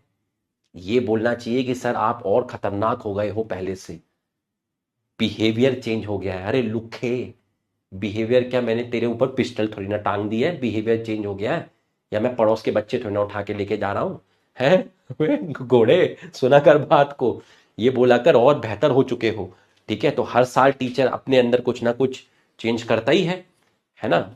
यही प्रकृति का नियम है कि बच्चों को बेस्ट से बेस्ट कैसा दिया जाए। समझ में आया? इस साल जो मैं बोलता हूं वो करता हूं। आ जाओ, बिहेवियर चेंज हो गया है। अरे दीवाने, सर्दी आएगी तो बिहेवियर वापस से वैसे ही हो जाएगा, अभी गर्मी है, ठीक है। बाकी समझ गए ना? चलो अब यहां पर देख लो, ठीक है। अपने जो पुराने लुखे होंगे वो समझ गए होंगे एकदम। चलो यहां पर देखो,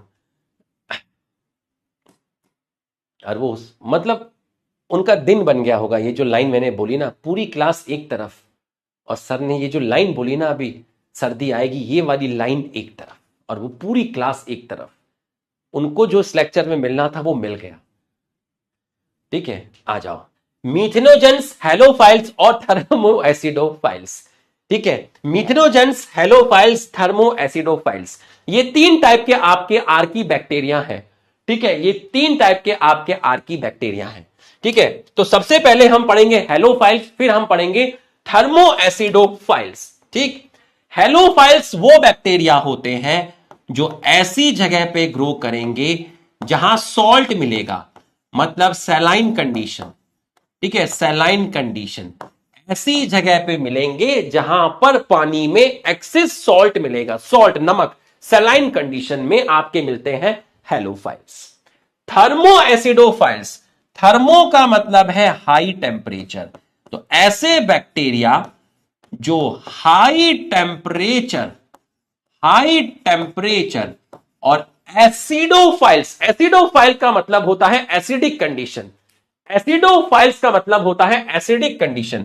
तो ऐसे बैक्टीरिया जो हाई टेम्परेचर और एसिडिक मीडियम, एसिडिक मीडियम मतलब पीएच क्या हो गई, लो हो गई, एसिडिक मीडियम मतलब आपकी लो पीएच में मिलेंगे, हाई टेम्परेचर में मिलेंगे, तो आप एक वर्ड यूज कर सकते हैं जो मैंने आपको लास्ट क्लास में भी पढ़ाया था, हॉट स्प्रिंग, जहां पे तापमान बहुत ज्यादा होता है ना, तापमान बहुत ज्यादा होता है, पानी ऐसी जगह से घूम कर आता है जहां पर लावा हो, मॉल्टन रॉक्स हो, वॉल्केनो हुआ हो, तो पानी का तापमान बढ़ जाता है। तो हॉट स्प्रिंग हार्श कंडीशन है, अच्छी कंडीशन तो है नहीं।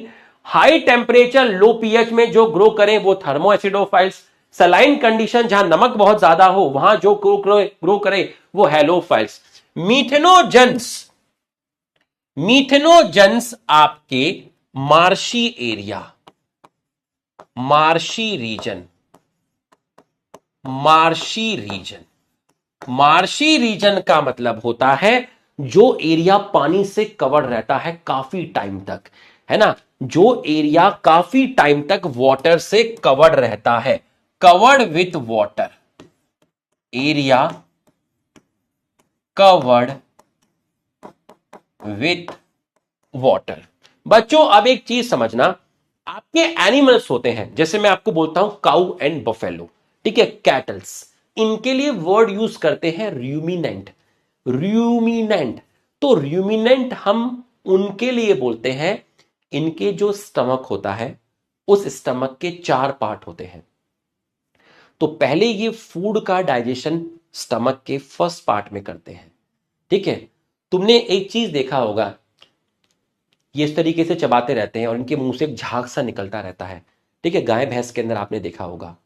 तो ये क्या करते हैं, पहले जैसे फूड लेके गए, स्टमक में लेके गए, स्टमक के फर्स्ट पार्ट में फूड गया, उसका थोड़ा सा डाइजेशन किया, डाइजेशन करने के बाद, ठीक है, डाइजेशन करने के बाद, डाइजेशन करने के बाद वो वाला पार्ट इनका वापस से मुंह के अंदर आता है, ये इसको चबाते रहते हैं, चबा के रहने के बाद उस पार्ट को ये वापस से स्टमक में फेंकते हैं, फिर ये स्टमक के सेकंड पार्ट में जाता है, फिर वहां से ये वापस से इनके माउथ में आता है, चबाते रहते हैं, फिर ये स्टमक के थर्ड पार्ट में डालते हैं।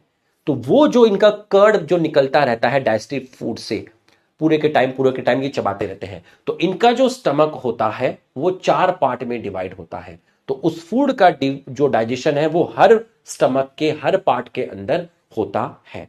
ठीक है, तो ऐसी कंडीशन में आप वर्ड यूज करते हैं रूमिनेंट, रूमिनेंट, ठीक है, रूमिनेंट।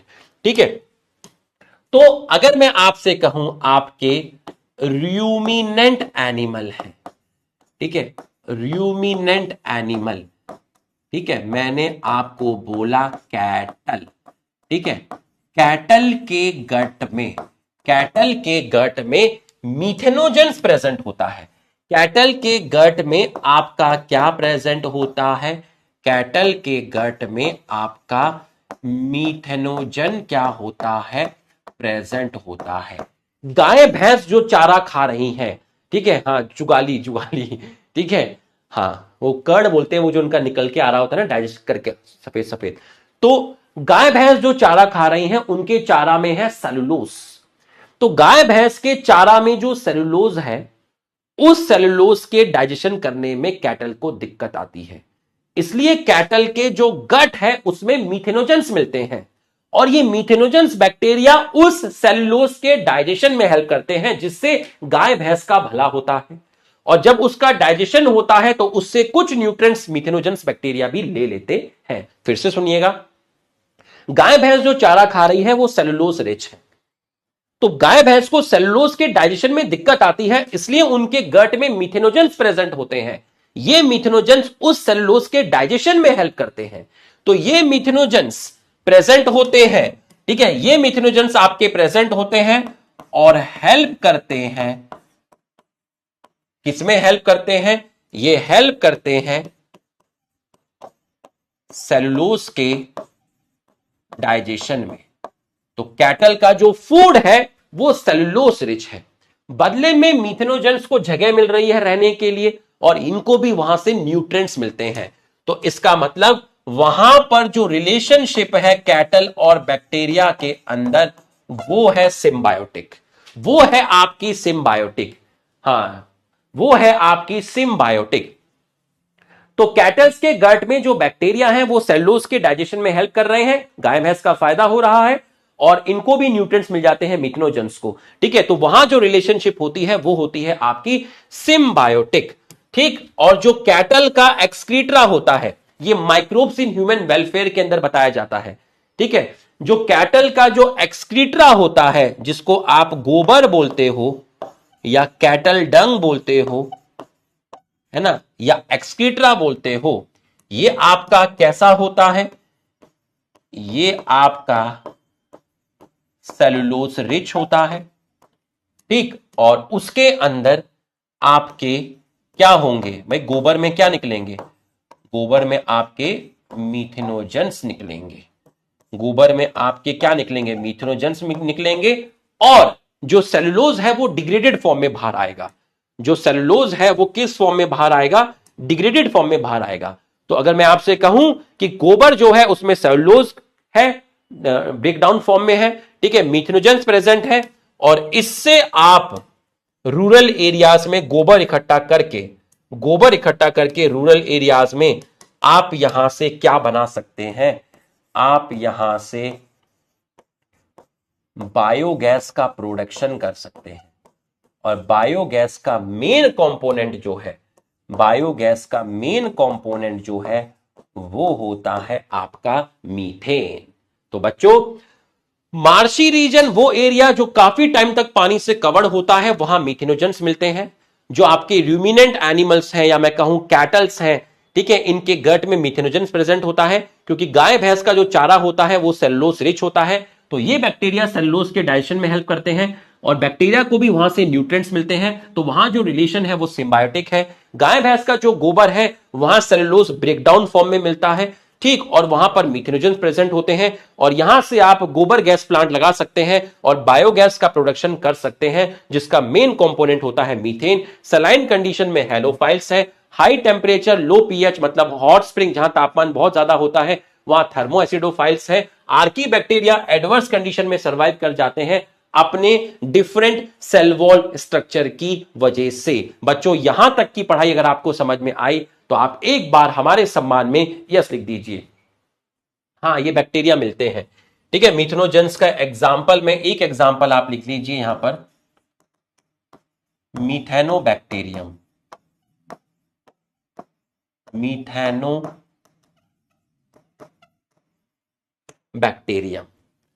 ठीक। हमारा जो एक्सक्रीटरा होता है उससे आप गोबर गैस नहीं बना सकते, बायोगैस नहीं बना सकते, क्योंकि हमारा फूड सेलुलोज रिच नहीं होता और हमारे अंदर मीथेनोजेंस नहीं मिलते हैं।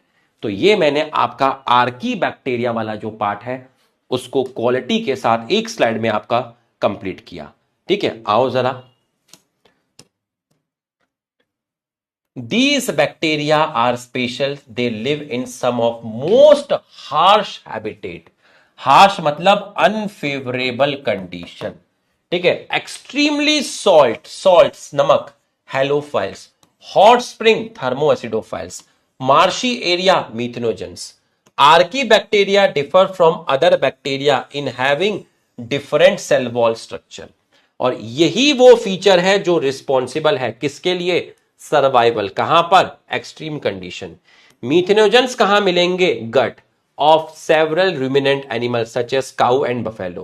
They are responsible for production of methane from the dung of these animal. चलो बताओ, सॉल्व करिए। आर्की बैक्टीरिया आपके लिए है, सॉल्व करिए। क्या जाएगा बताइए।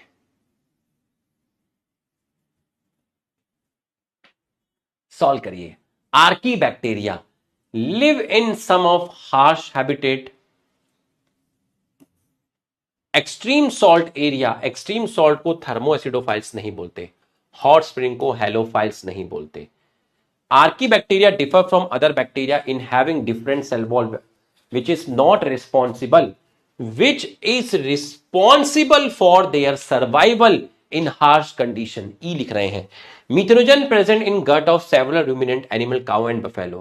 Production of methane. ठीक है, तो आपका डी सही है और ए सही है। जो जब दो सही हो तो आपका ए एंड डी जाता है, तो आपका आंसर जाएगा ऑप्शन ई। आपका आंसर जाएगा ऑप्शन ई। अब देखिए, यू बैक्टीरिया के अंदर ये आपको पढ़ना है। कीमोसिंथेटिक आप पढ़ चुके थे। ये जो कीमोसिंथेटिक ऑटोट्रॉप्स हैं ये आप पढ़ चुके थे। ठीक है, ये आप पढ़ चुके थे। कीमोसिंथेटिक ऑटोट्रॉप्स आप पढ़ चुके हो। ठीक है, तो अब आपका ये आपको समझ में आ गया है। तो बच्चों, अब एक छोटा सा टॉपिक है माइकोप्लाज्मा, पहले उसको खत्म कर लेते हैं और फिर मैं वो आपका ब्लू ग्रीन एल्गी आपको कंप्लीट कराऊंगा। ठीक, तो अभी तक हमने आपका क्या क्या पढ़ा? ठीक है, अभी हमने ये सब पढ़ा, उसके बाद हमने ये सब किया, उसके बाद हमने ये सब किया। ठीक है, और उसके बाद अब हम करने जा रहे हैं माइकोप्लाज्मा। माइकोप्लाज्मा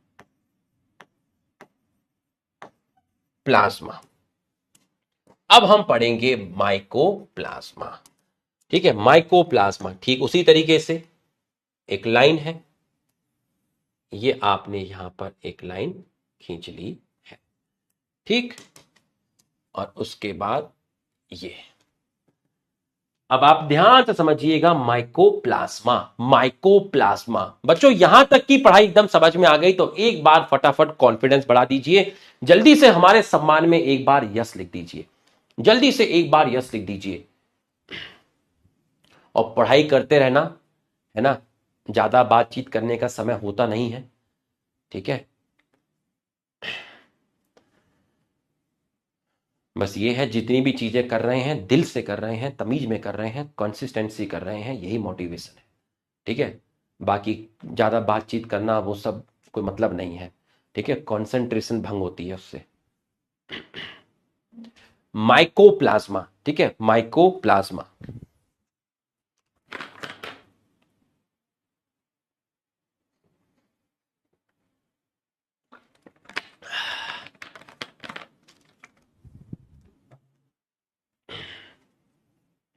बच्चों, सबसे छोटी लिविंग सेल की मैं बात करता हूं, उस पे जाने से पहले मैं आपको बताता हूं, माइकोप्लाज्मा को पहले आप पीपीएलओ बोलते थे। Mycoplasma earlier called PPLO. पहले माइकोप्लाज्मा को पीपीएलओ बोलते थे। मतलब माइकोप्लाज्मा और पीपीएलओ एक ही चीज है, दिमाग में फिट कर लो। पीपीएलओ का फुल फॉर्म है pleuro pneumonia like organism. Pleuropneumonia like organism. बच्चों, कैटल के लंग्स में एक फ्लूइड मिलता है जिसको आप प्लूरल फ्लूइड बोलते हो। कैटल्स के लंग्स में एक फ्लूइड मिलता है जिसको आप प्लूरल फ्लूइड बोलते हो, वहां से वर्ड आया प्लूरो। उस प्लूरल फ्लूइड के अंदर एक ऑर्गेनिज्म बैठा था जो उस कैटल को निमोनिया कर रहा था। कैटल्स के लंग्स के प्लूरल फ्लूइड में एक ऑर्गेनिज्म देखा गया जो उस कैटल को निमोनिया कर रहा था, इसलिए उस ऑर्गेनिज्म का नाम रख दिया प्लूरोनिमोनिया लाइक ऑर्गेनिज्म, जिसको आज आप बोलते हैं माइकोप्लाज्मा। समझ में आया तो यस लिख, समझ में आया तो यस लिख। तो pleuropneumonia like organism, pleuropneumonia like organism, earlier called pleuropneumonia like organism. समझ में आया तो यस लिखिए, समझ में आया तो यस लिखिए। क्यों बोला इसको, क्यों बोला, क्यों बोला, क्योंकि, क्योंकि, क्यों बोला, क्योंकि, क्योंकि isolated from pleural fluid of cattle causing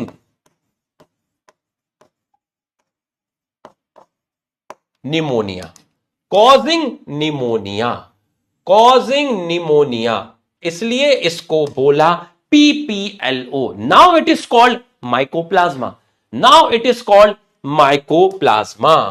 ठीक, ये जो है आपका सबसे छोटा लिविंग प्रोकैरियोट है, स्मॉलेस्ट लिविंग सेल, स्मॉलेस्ट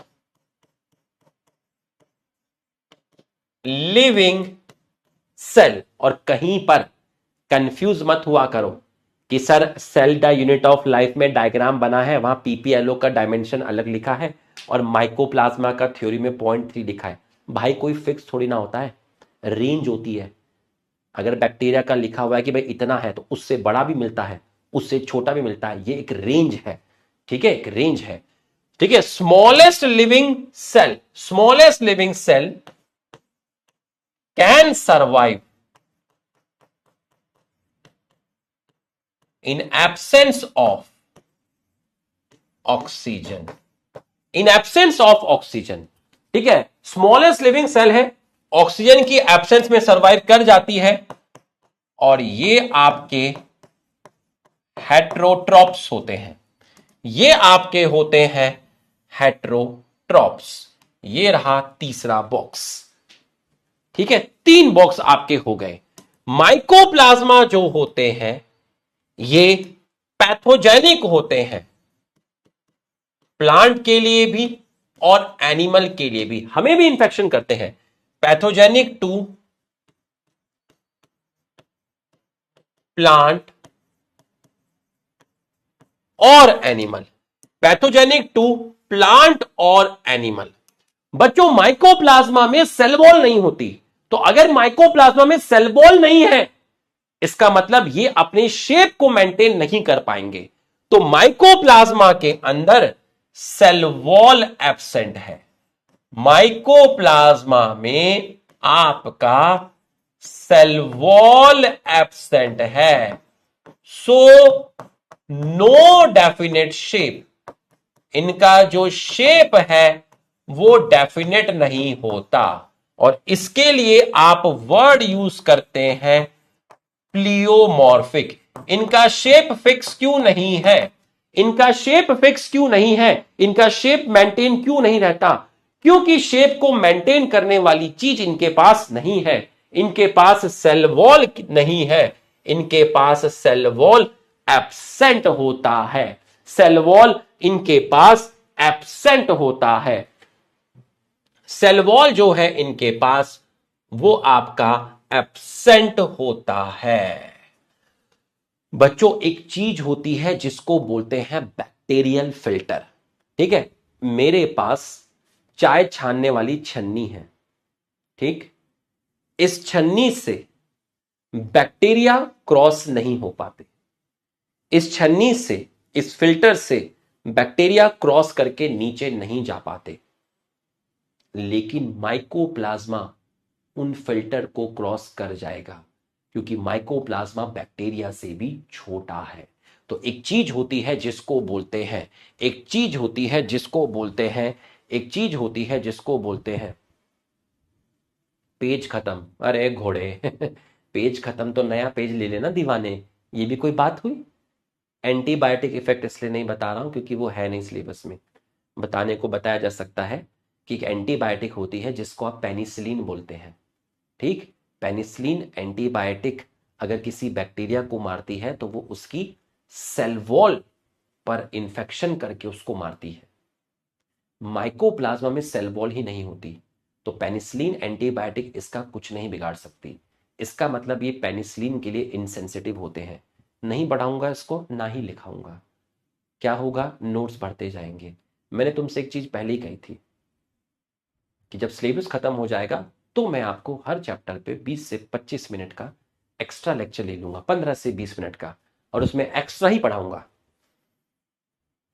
उस दिन देखूंगा कितने लोग सपोर्ट करेंगे। फरवरी और मार्च में पता है बच्चा क्या कहता है? सर एनसीईआरटी नहीं होती। उस दिन जब मैं लेक्चर लूंगा ना बेटा, एक्स्ट्रा लेक्चर लिया जा रहा है माइकोप्लाज्मा पर जो एनसीईआरटी में नहीं है। देखना जरा कितने लोग आते हैं उसको देखने के लिए। समझ में आया? तो जोश से किसी चीज की शुरुआत हो सकती है। समझ में आया? एक पूरे साल जो है ना वो कंसिस्टेंसी मेंटेन रखने से सिलेक्शन होगा। समझ में आया? जोश से पढ़ाई करने का मन करेगा पर पढ़ाई सही डायरेक्शन में हो रही है नहीं हो रही है इसका जोश से लेना देना नहीं होता दीवाने।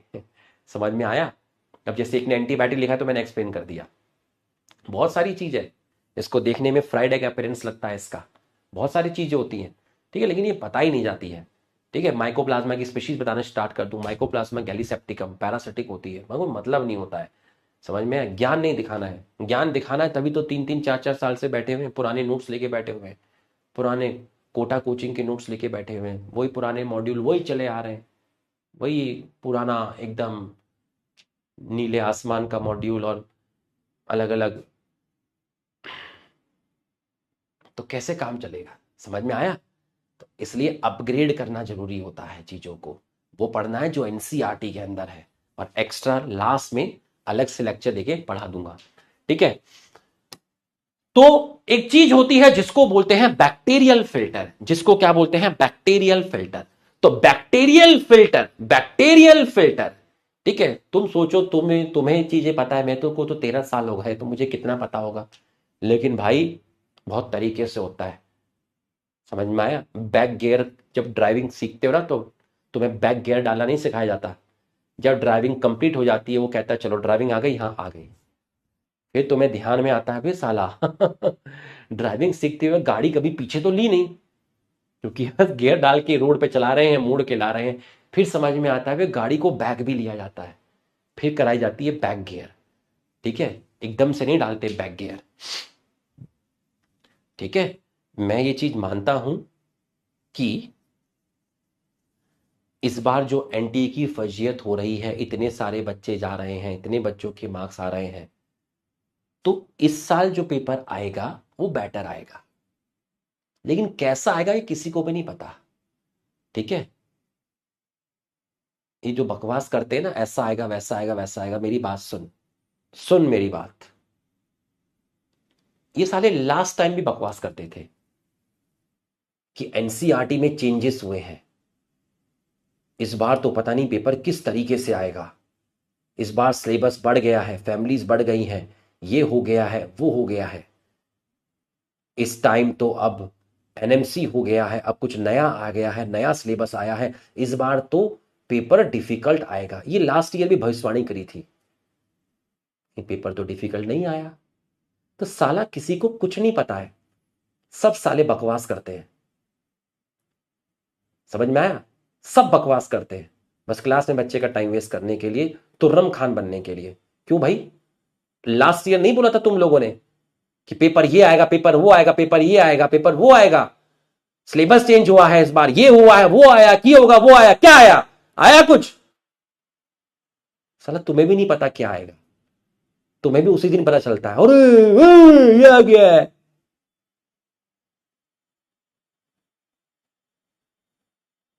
पेपर डिफिकल्ट आएगा तो एक काम करते हैं, सब कुछ छोड़ दो, सीधा पढ़ना स्टार्ट करते हैं। माइकोप्लाज्मा का फ्राइडे का प्रिंस होता है। अरे दीवाने, पहले वो तो पढ़ ले जो किताब के अंदर है, एक्स्ट्रा चीज तो तब पढ़ना ना, जो आएगा वो नहीं पढ़ना है, जो आ सकता है पहले वो पढ़ना है। अरे दीवाने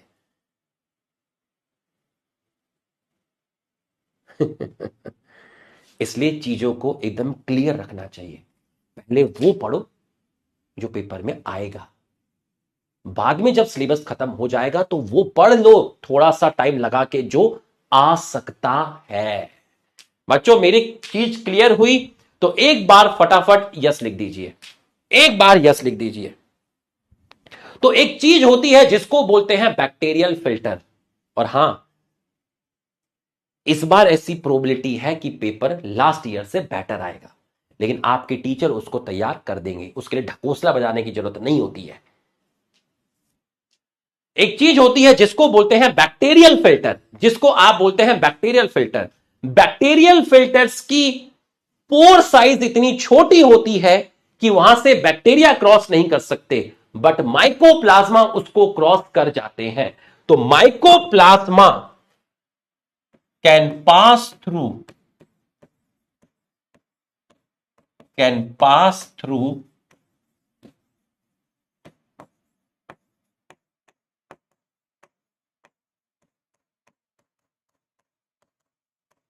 बैक्टीरियल फिल्टर, और माइकोप्लाज्मा को लैब में ग्रो करा सकते हो। जैसे आप बैक्टीरिया को सिंथेटिक मीडिया पर लैब में ग्रो करा लेते हो, ठीक उसी तरीके से माइकोप्लाज्मा को भी लैब में ग्रो करा सकते हो। तो माइकोप्लाज्मा को सिंथेटिक मीडिया पर ग्रो करा सकते हो, मतलब उसको खाना दे दो लैब में, वो ग्रो कर जाएगा। कैन ग्रो इन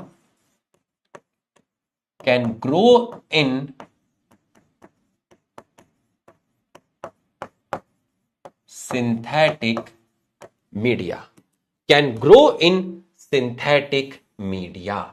तो बच्चों ये हमने माइकोप्लाज्मा के बारे में जाना। तो माइकोप्लाज्मा बैक्टीरिया फिल्टर को क्रॉस कर जाते हैं, मतलब ये बैक्टीरिया से भी छोटे हैं, और सिंथेटिक मीडिया में ये आपके ग्रो कर जाएंगे, सिंथेटिक मीडिया में ये आपके ग्रो कर जाएंगे। ठीक है, सिंथेटिक मीडिया में ये आपके ग्रो कर जाएंगे। आ जाओ। Mycoplasma are organism that completely lack cell wall. They are the smallest living cell known and can survive without oxygen. Many mycoplasma are pathogenic in animals and plant. बताओ क्या answer जाएगा? Mycoplasma lack cell wall सही है, but ये eukaryote नहीं है। Smallest living cell है, but ये यूकैरियोट नहीं है। कैन सर्वाइव विदाउट ऑक्सीजन, ये आपका सही है। नॉट पैथोजेनिक नहीं भाई, ये आपका पैथोजेनिक होता है। तो आपका जो आंसर जाएगा वो जाएगा ऑप्शन सी, वो जाएगा आपका ऑप्शन सी, वो जाएगा आपका ऑप्शन सी। तो हमने यहां तक आपका पढ़ लिया है, ठीक है। प्रोटिस्टा प्रोटिस्टा प्रोटिस्टा, ये कहां से आ गया, प्रोटिस्टा कहां से आ गया। अब यहां तक आपने पढ़ लिया है। अब मैं आपको पढ़ाऊंगा ये वाला पैराग्राफ। इसमें है ब्लू ग्रीन एल्गी के बारे में, ठीक है। इसमें है आपका ब्लू ग्रीन एल्गी। डालिए हेडिंग, माइकोप्लाज्मा खत्म हो गया, यहां आर्की बैक्टीरिया खत्म हुआ, यहां बैक्टीरिया का रिप्रोडक्शन था, ये आपका हेट्रोट्रॉप्स था। अब आप हेडिंग डाल दीजिए ब्लू ग्रीन एल्गी। अब आप हेडिंग डाल दीजिए ब्लू ग्रीन एल्गी। एक ही स्लाइड में खत्म करेंगे। Blue green algae, blue green algae, blue green algae. अब आप हेडिंग डाल दीजिए ऑप्शन सी इज करेक्ट, ठीक है, ब्लू ग्रीन एल्गी। चलिए ब्लू ग्रीन एल्गी में आइएगा, पूरा फोकस करिएगा अच्छी तरीके से, ठीक है। ब्लू ग्रीन एल्गी, बच्चों ब्लू ग्रीन एल्गी किसको बोलते हैं? ब्लू ग्रीन एल्गी बोलते हैं साइनोबैक्टीरिया को। इस स्लाइड के बाद पूरे का रिवीजन दूंगा, इस स्लाइड के बाद पूरे को रिवीजन दूंगा, ठीक है। ब्लू ग्रीन एल्गी किसको बोलते हैं? साइनोबैक्टीरिया को बोलते हैं। ठीक बच्चों, ब्लू ग्रीन एल्गी का जो कलर होता है वो ब्लूइश ग्रीन होता है। ठीक है, इसका जो कलर है वो ब्लूइश ग्रीन होता है, इसलिए इसको ब्लू ग्रीन एल्गी बोलते हैं। तो ये एक्चुअल में एल्गी नहीं है, ये एक्चुअल में ऐसे बैक्टीरिया हैं जो फोटोसिंथेसिस करते हैं। तो ब्लू ग्रीन एल्गी का जो पहला पॉइंट जाएगा, पहला पॉइंट जो जाएगा वो जाएगा, ठीक वैसे ही बनेगा। देखो जैसे यहां पे बॉक्स बनाए हैं, जैसे यहां पर बॉक्स बनाए हैं, ठीक वैसे ही यहां पर भी होगा। ठीक है, यहां पर भी वैसे ही होगा, यहां पर भी आपका वैसे ही होगा। जैसे यहां पर आपने बॉक्स बनाए हैं, ऐसे करके एक लाइन खींच ले, खींच ले, ऐसे करके एक लाइन खींच ले, उसके बाद एक लाइन यहां, और ये ऐसे करके। ठीक, चलिए, तो ब्लू ग्रीन एल्गी के अंदर पिगमेंट होता है क्लोरोफिल ए, इसमें मिलता है कैरोटिन, और आपका मिलता है ज़ैंथोफिल, आपका मिलता है ज़ैंथोफिल। कैरोटिन और ज़ैंथोफिल दोनों को मिलाकर क्या बोलते हैं बताइए? कैरोटिन और ज़ैंथोफिल दोनों को मिलाकर आप बोलते हैं कैरोटेनॉइड। इसका मतलब इसके अंदर वो पिगमेंट्स हैं जो प्लांट के अंदर मिलते हैं। ठीक है, क्लोरोफिल ए मिलेगा, बैक्टीरिया में क्लोरोफिल ए नहीं मिलता, यहां क्लोरोफिल ए मिलेगा, कैरोटिन मिलेगा, ज़ैंथोफिल मिलेगा। क्लोरोफिल ए मिलेगा, कैरोटिन, ज़ैंथोफिल। कैरोटिन और ज़ैंथोफिल दोनों को मिलाकर बोलते हैं कैरोटिनॉइड्स। इसका मतलब इसके जो पिगमेंट्स हैं, इसके जो पिगमेंट्स हैं वो किसके सिमिलर हैं? इसके पिगमेंट्स आपके सिमिलर टू प्लांट्स। जो पिगमेंट्स प्लांट में है वही पिगमेंट इसके अंदर है, वही पिगमेंट इसके अंदर है। इसका मतलब अगर मैं आपसे पूछूं कि ये कैसे होते हैं, ये आपके होते हैं फोटो ऑटोट्रॉप्स। फोटो ऑटोट्रॉप्स, ये रहा आपका पहला बॉक्स, ये रहा आपका पहला बॉक्स।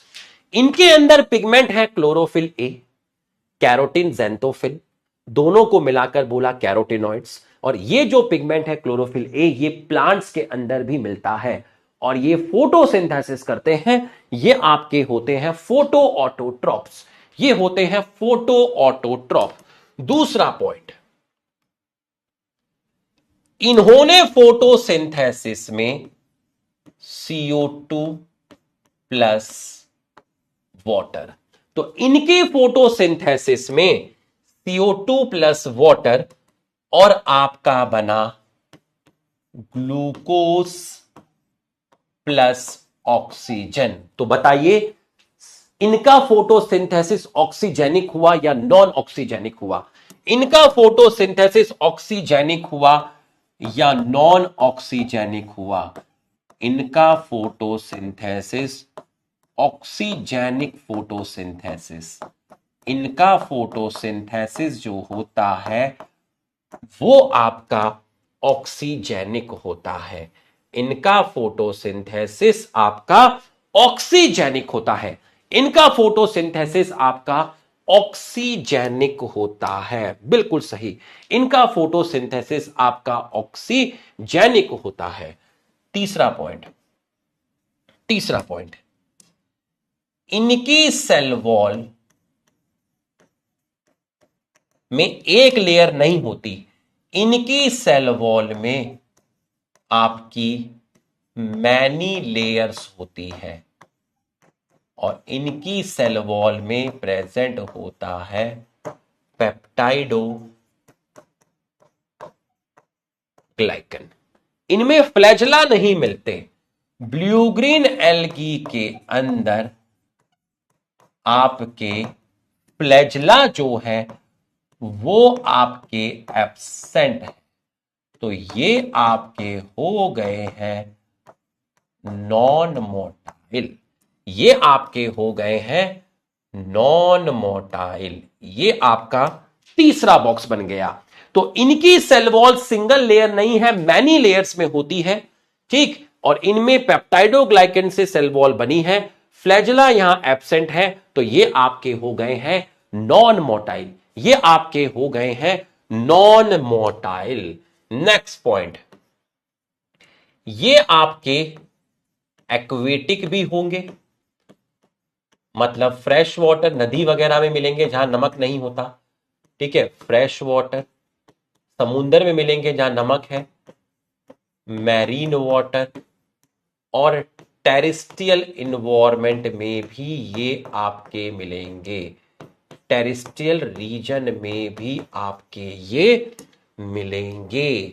टेरेस्ट्रियल रीजन में भी आपके ये मिलेंगे। 4 बॉक्स हमारे तैयार हो गए हैं, है ना। 4 बॉक्स आपके तैयार हो गए हैं। 4 बॉक्स आपके तैयार हो गए हैं। क्लोरोफिल ए, कैरोटीन, ज़ैंथोफिल मिलेगा, ठीक है। ये पिगमेंट्स हायर प्लांट में मिलते हैं। ये लोग फोटोसिंथेसिस करते हैं, ये फोटो ऑटोट्रॉप्स हैं। इन्होंने फोटोसिंथेसिस में वाटर यूज किया तो इन्होंने ऑक्सीजन रिलीज की, इनका फोटोसिंथेसिस ऑक्सीजेनिक हुआ। इनकी सेल वॉल मैनी लेयर से बनी है और इनकी सेल वॉल में पेप्टाइडोग्लाइकन है। फ्लैजुला इनके अंदर नहीं मिलता। ये एक्वेटिक भी होते हैं जिसमें ये फ्रेश वाटर भी है, मैरीन भी है। ये आपके टेरेस्ट्रियल रीजन में आपके मिलते हैं। टेरेस्ट्रियल रीजन में भी ये आपके मिलते हैं। नेक्स्ट पॉइंट है इसके अंदर आपका, ये आपके जो पानी होता है, जो गंदा पानी है, ठीक है। गंदा क्या, नॉर्मल पानी के अंदर भी ये ग्रो कर जाएंगे और जब ये ग्रो करेंगे तो उस पानी को गंदा कर देंगे। तो पानी के अंदर ब्लू ग्रीन एल्गी की बहुत ज्यादा ग्रोथ आ जाती है और ये ब्लू ग्रीन एल्गी उस पानी में टॉक्सिन रिलीज करते हैं, जिसकी वजह से पानी में जो दूसरी एक्वेटिक लाइफ है उसको ये डेंजर क्रिएट करते हैं। तो excessive growth of blue green algae in polluted water, ठीक है। तो ये पानी के अंदर बहुत ज्यादा मात्रा में ग्रो कर जाते हैं, जिसकी वजह से वहां ये पानी में टॉक्सिन प्रोड्यूस करते हैं और उस टॉक्सिन की वजह से उसके अंदर जो एक्वेटिक लाइफ है उसको खतरा होता है, जिसको आप एल्गल ब्लूम या वाटर ब्लूम भी बोलते हो। एल्गल ब्लूम और वाटर ब्लूम भी बोलते हो। अब ऐसा नहीं है कि एल्गल ब्लूम सिर्फ इसकी वजह से होता है, डायटम्स की वजह से भी होता है, ठीक है। लेकिन जो मेन गुनहगार है, गुनाह है, वो ब्लू ग्रीन एल्गी है, मेन जो गुनाह है, ठीक है। तो excessive growth of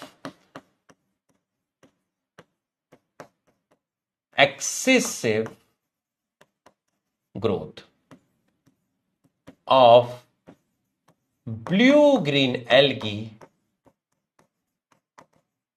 in polluted water secrete toxin danger to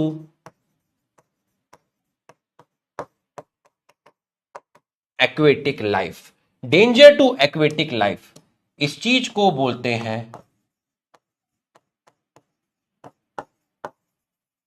algal Bloom या फिर वाटर ब्लूम। एल्गल ब्लूम या फिर आप इसको बोलेंगे water Bloom. Water Bloom, algal Bloom बोलेंगे या फिर आप इसको बोलेंगे वाटर ब्लूम। वाटर ब्लूम, ठीक। और इसकी जो फॉर्म होती है, ये कैसे कैसे हो सकते हैं, ये एक सिंगल सेल की तरह। भाई देखो, पहली बात तो सारे प्रोकैरियोट यूनिसेलर ही होते हैं, ठीक है। सारे प्रोकैरियोट आपके कैसे होते हैं, यूनिसेलर होते हैं।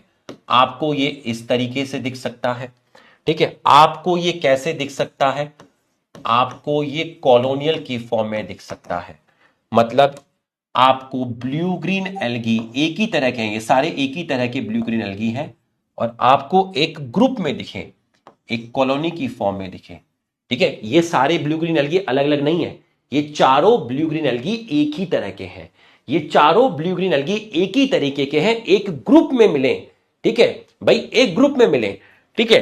तो चारों ब्लू ग्रीन एल्गी की जो सेल्स है ये चारों ब्लू ग्रीन एल्गी एक ही हैं, चार अलग अलग नहीं है। ये चारों एक ग्रुप में मिले तो आप बोलेंगे कॉलोनियल।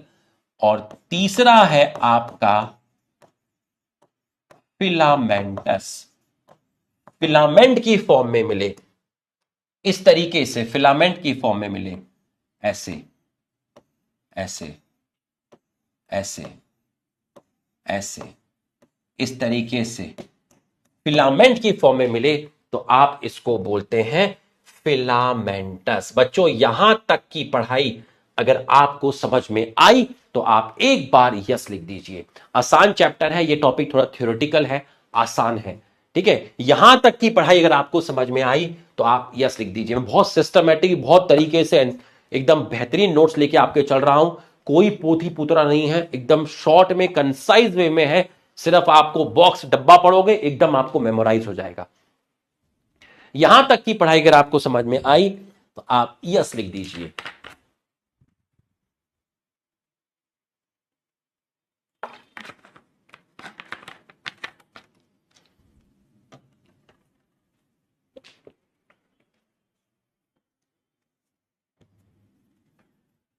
ठीक है, यहां तक की पढ़ाई आपको समझ में आ गई है, यहां तक की पढ़ाई आपको समझ में आ गई है। ठीक है, 15 मिनट और ले लेते हैं, 3:15 पे छुट्टी कर देंगे। ठीक है, 3:25 तक नहीं, कल से कल का टास्क याद रखना, कल का काम क्या है। ठीक है, तो यहां तक की पढ़ाई आपको समझ में आ गई है। अब जरा ध्यान से समझिएगा, ध्यान से समझिएगा, अब ध्यान से समझिएगा। 1 2 3 4 5 6 बॉक्स आपके कंप्लीट हो गए हैं। ठीक है, 6 बॉक्स आपके कंप्लीट हो गए हैं। अभी चले मत जाना, अभी पढ़ाऊंगा और फिर पूरा का पूरा रिवीजन कराऊंगा एकदम बेहतरीन तरीके से। ठीक है, चलो बस 15 मिनट और है, 15 मिनट में छुट्टी कर देंगे, 3:15 से पहले छुट्टी कर दूंगा। ठीक है, चलो ये आपको समझ में आ गया है। लेकिन ब्लू ग्रीन एल्गी पूरा कंप्लीट नहीं होगा, लेकिन काफी पार्ट कंप्लीट हो जाएगा। ठीक है, पूरा कंप्लीट नहीं होगा। Unicellular colonial filamentous. ठीक, अब मैंने आपसे बोला नेक्स्ट बॉक्स, अगला डब्बा, फिलामेंटस ब्लू ग्रीन एल्गी के एग्जाम्पल। एनसीईआरटी में इसी के लिखे हैं तो मैं इसी की बात करूंगा।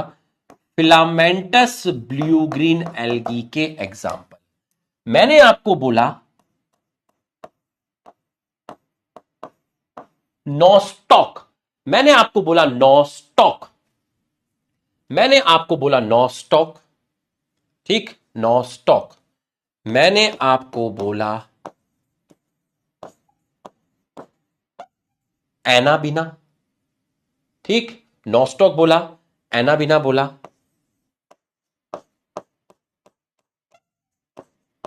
और मैंने आपको बोला ऑसिलेटोरिया, और एक मैंने आपको बोला स्पाइरुलिना।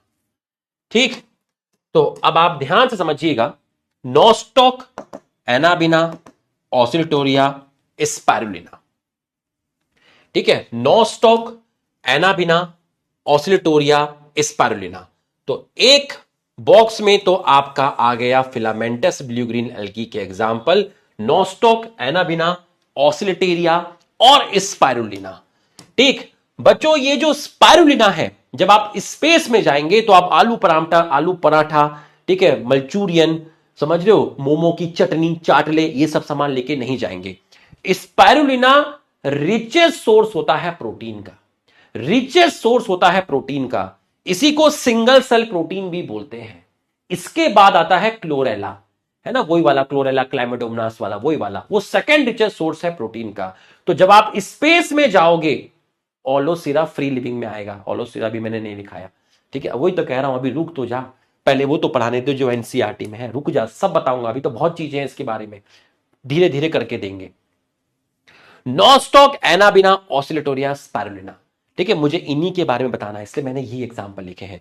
स्पेस में जब जाते हैं तो क्या खाना लेके जाते हैं? Space food. स्पाइरुलिना जो होता है वो आपका रिचेस्ट सोर्स होता है प्रोटीन का। स्पाइरुलिना जो है आपका वो रिचेस्ट सोर्स है, रिचेस्ट सोर्स है किसका? प्रोटीन का। तो जो स्पेस ट्रैवलर्स होते हैं वो इसको अपने साथ लेके जाते हैं। स्पेस फूड है ये, स्पेस फूड, इसी को बोल रहे हैं single cell protein. Single cell protein. तो ये मैंने आपको स्पाइरुलिना के बारे में बता दिया। ठीक है, ये मैंने आपको स्पाइरुलिना के बारे में बता दिया। अगली चीज देखिएगा, ये जो एनाबिना है, एनाबिना आपका मिलता है, कहां मिलता है? Anabaena present in, Anabaena present in leaves of azolla. Azolla सबसे छोटा टेरिडोफाइट है। एजोला आपका टेरिडोफाइट है। इनकी जो दोस्ती है वो सिम्बायोटिक है और ये हेल्प करते हैं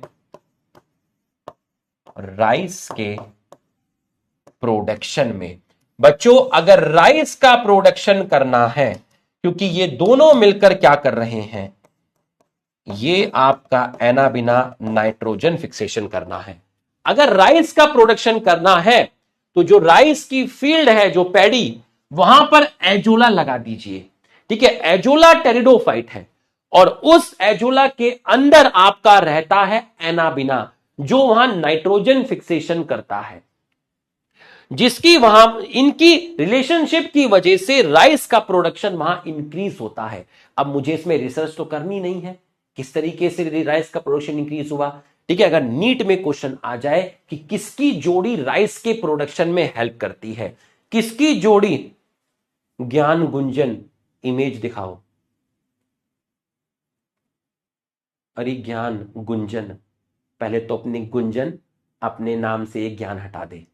ठीक है, इमेज दिखाओ। दिखाऊं तुझे भी इमेज? इमेज दिखाओ।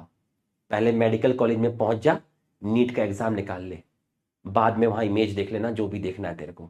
ठीक है, यहां बकवास मत कर। आसिफ भाई, इस ज्ञान गुंजन का नाम नोट कर लो, बड़ी आई इमेज देखने वाली। दिखाऊं तुझे भी इमेज? साला नीट के लिए नहीं पढ़ना है। अरे कुछ चीजें डायरेक्ट बताई जाती हैं। इमेज दिखाओ, ले ले गूगल करके, मिनिमाइज करके डाल दे वहां पर, एनाबिना एजोला खोल ले, वहां पर देख ले इमेज, देख ले, वहां खोल ले इमेज। बेटा गुंजन, ये ज्ञान को अलग करो पहले। ठीक है, क्यों बदनाम कर रही हो ज्ञान को? इमेज दिखाओ पहले। मैं क्या इमेज दिखाऊं तेरे को? डाल ले गूगल में, तेरे को इमेज देखनी है तो डाल, वहां पर डाल एनाबिना एजोला, देख ले इमेज। क्या करेगी इमेज देख के? इमेज दिखाऊंगी, क्या करेगी इमेज देख के? इसको मिनिमाइज करके गूगल में डाल ले एनाबिना एजोला, 15 मिनट खराब करूंगा। अबे वहां डायरेक्ट क्वेश्चन आएगा एनाबिना एजोला। नीट के लिए पढ़ा रहा हूं, रिसर्च थोड़ा करा रहा हूं, वही तो पढ़ाऊंगा जो नीट के लिए जरूरी है। अभी एक लाइन थोड़ा सा बाहर निकल जाऊं आउट ऑफ सेंचुरी, ये तो आएगा नहीं, इमेज दिखाओ। अबे लुखी, पढ़ ले, वरना दिखा दूंगा इमेज। अजीब आदमी है। अरे यार, साला तुम तरीके से पढ़ रहे हैं, रिसर्च थोड़ी ना करनी है। अब कहेगी स्पेस में लेके जाओ। तो मुझे खाना है, चेक करना है किसको खा के जीवित रहते हैं नहीं रहते हैं।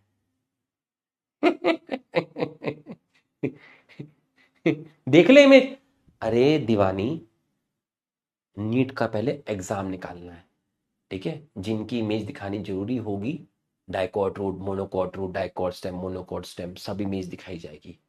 अभी थोड़ी ठंड रख, आज ही देखेगी क्या सब? बच्चों यहां तक समझ में आया तो एक बार यस लिख दीजिए। मैं क्या इमेज दिखाऊं? गूगल में डाल दे एनाबिना एजोला, अपने आप ही इमेज आ जाएगी, देख ले वहां पर, देख ले, इमेज दिखाओ। वो है ना कि इतना बेस्ट ज्ञान घर बैठे बैठे मिल रहा है, तभी आदत खराब हो गई है। ऑफलाइन में 1.5-2 लाख रुपए फीस भर और वहां जाके बोल मास्टर को इमेज दिखाओ, तेरे बैक टू बैक रैप्टे पड़ेंगे वहां पर, इमेज देखेगी।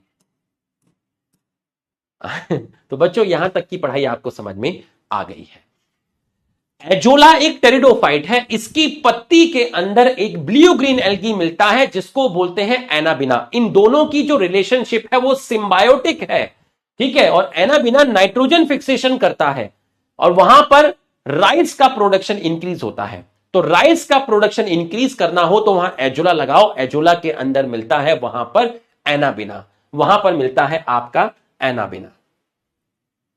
ठीक, चलो बच्चों पूरे को रिवाइज कर लेते हैं। मैं यहां और भी चीज बताना चाहता था, वो नेक्स्ट क्लास में बताऊंगा, ठीक है, नेक्स्ट क्लास में बताऊंगा। मैं तुमको बताना चाहता था, लेकिन इसको इमेज दिखाने के चक्कर में मैं तुमको बताना चाहता था हेट्रोसिस्ट के बारे में। हेट्रोसिस्ट, तो अब तुम क्या नहीं पढ़ोगे वो मैं तुमको बता देता हूं।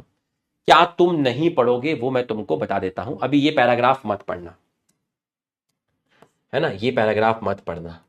ये देखो, ये लाइनें अभी नहीं पढ़ाई गई हैं, ठीक है, ये जो लाइनें हैं ये अभी नहीं पढ़ाई गई हैं, जो मैं आपका अंडरलाइन कर रहा हूं, ये लाइन अभी नहीं बताई गई है, ये वाली लाइन अभी नहीं बताई गई है, ये वाली लाइन।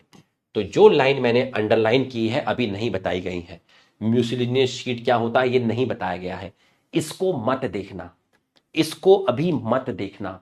मैं फिर वार्निंग दे रहा हूं, इसको अभी मत देखना, कल की क्लास का वेट करना, कल की क्लास का वेट करना, अभी इसको मत देखना, ठीक है। इमेज दिखा, इमेज देखने के लिए यहां देखो भाई, हेट्रोट्रॉप्स में सैप्रोफिटिक बैक्टीरिया हेट्रोट्रॉप्स होते हैं जो डेड प्लांट और एनिमल पे फीड करते हैं, ठीक। और कमेंट सेक्शन क्लास खत्म होने के बाद लिख मत देना कुछ, समझ रही है, सब्सक्रिप्शन कैंसिल कर दूंगा। Feed on dead plant and animal, mostly decomposer है, ठीक। लैक्टोबैसिलस मिल्क को कर्ड में कन्वर्ट करेगा, हेट्रोट्रॉप्स है। हेट्रोट्रॉपिक बैक्टीरिया का मेजर रोल एंटीबायोटिक फॉर्मेशन में होता है। हेट्रोट्रॉपिक बैक्टीरिया की ही एग्जांपल है सिम्बायोटिक, मतलब ये दोनों हेट्रोट्रॉप्स हैं। ये लेग्यूम से मिलेगा, लेग्यूम्स की रूट में, ये नॉन लेग्यूम्स की रूट में मिलेगा, एल्नस एंड कैजुरिना। ये दोनों के दोनों जब नाइट्रोजन फिक्सेशन कर रहे होते हैं तो ये ऑक्सीजन की एब्सेंस में सर्वाइव कर रहे होते हैं, ठीक। कमेंट करके जरूर बताइएगा आज का लेक्चर कैसा लगा, इमेज दिखाओ, ठीक है। एनर्जी और इलेक्ट्रॉन और प्रोटॉन का जो सोर्स है वो ऑर्गेनिक कंपाउंड है, ठीक। ऑर्गेनिक कंपाउंड के ब्रेकडाउन से इनऑर्गेनिक कंपाउंड बनता है। तो एनर्जी का जो सोर्स है वो डेड प्लांट और डेड एनिमल के ऑर्गेनिक कंपाउंड है। ये सारे बैक्टीरिया पैथोजेनिक हैं, इन्फेक्शन ह्यूमन, प्लांट, पेट और फॉर्म एनिमल पे कर रहे हैं। ये एक्स्ट्रा बताया, ये वो बैक्टीरिया है जो नाइट्रोजन फिक्सेशन करते हैं, बट ये किसी प्लांट की रूट में नहीं पाए जाते, ये आपके फ्री लिविंग होते हैं। सिर्फ एसेक्सुअल मिलेगा, और एसेक्सुअल में बाइनरी फिजन और स्पोर फॉर्मेशन, जिसमें फेवरेबल कंडीशन में आपका ये है, अनफेवरेबल कंडीशन में ये है। यहां जब एक बैक्टीरिया डिवाइड करके दो बैक्टीरिया बनाता है तो वो ना माइटोसिस है ना मियोसिस है, वो है एमाइटोसिस।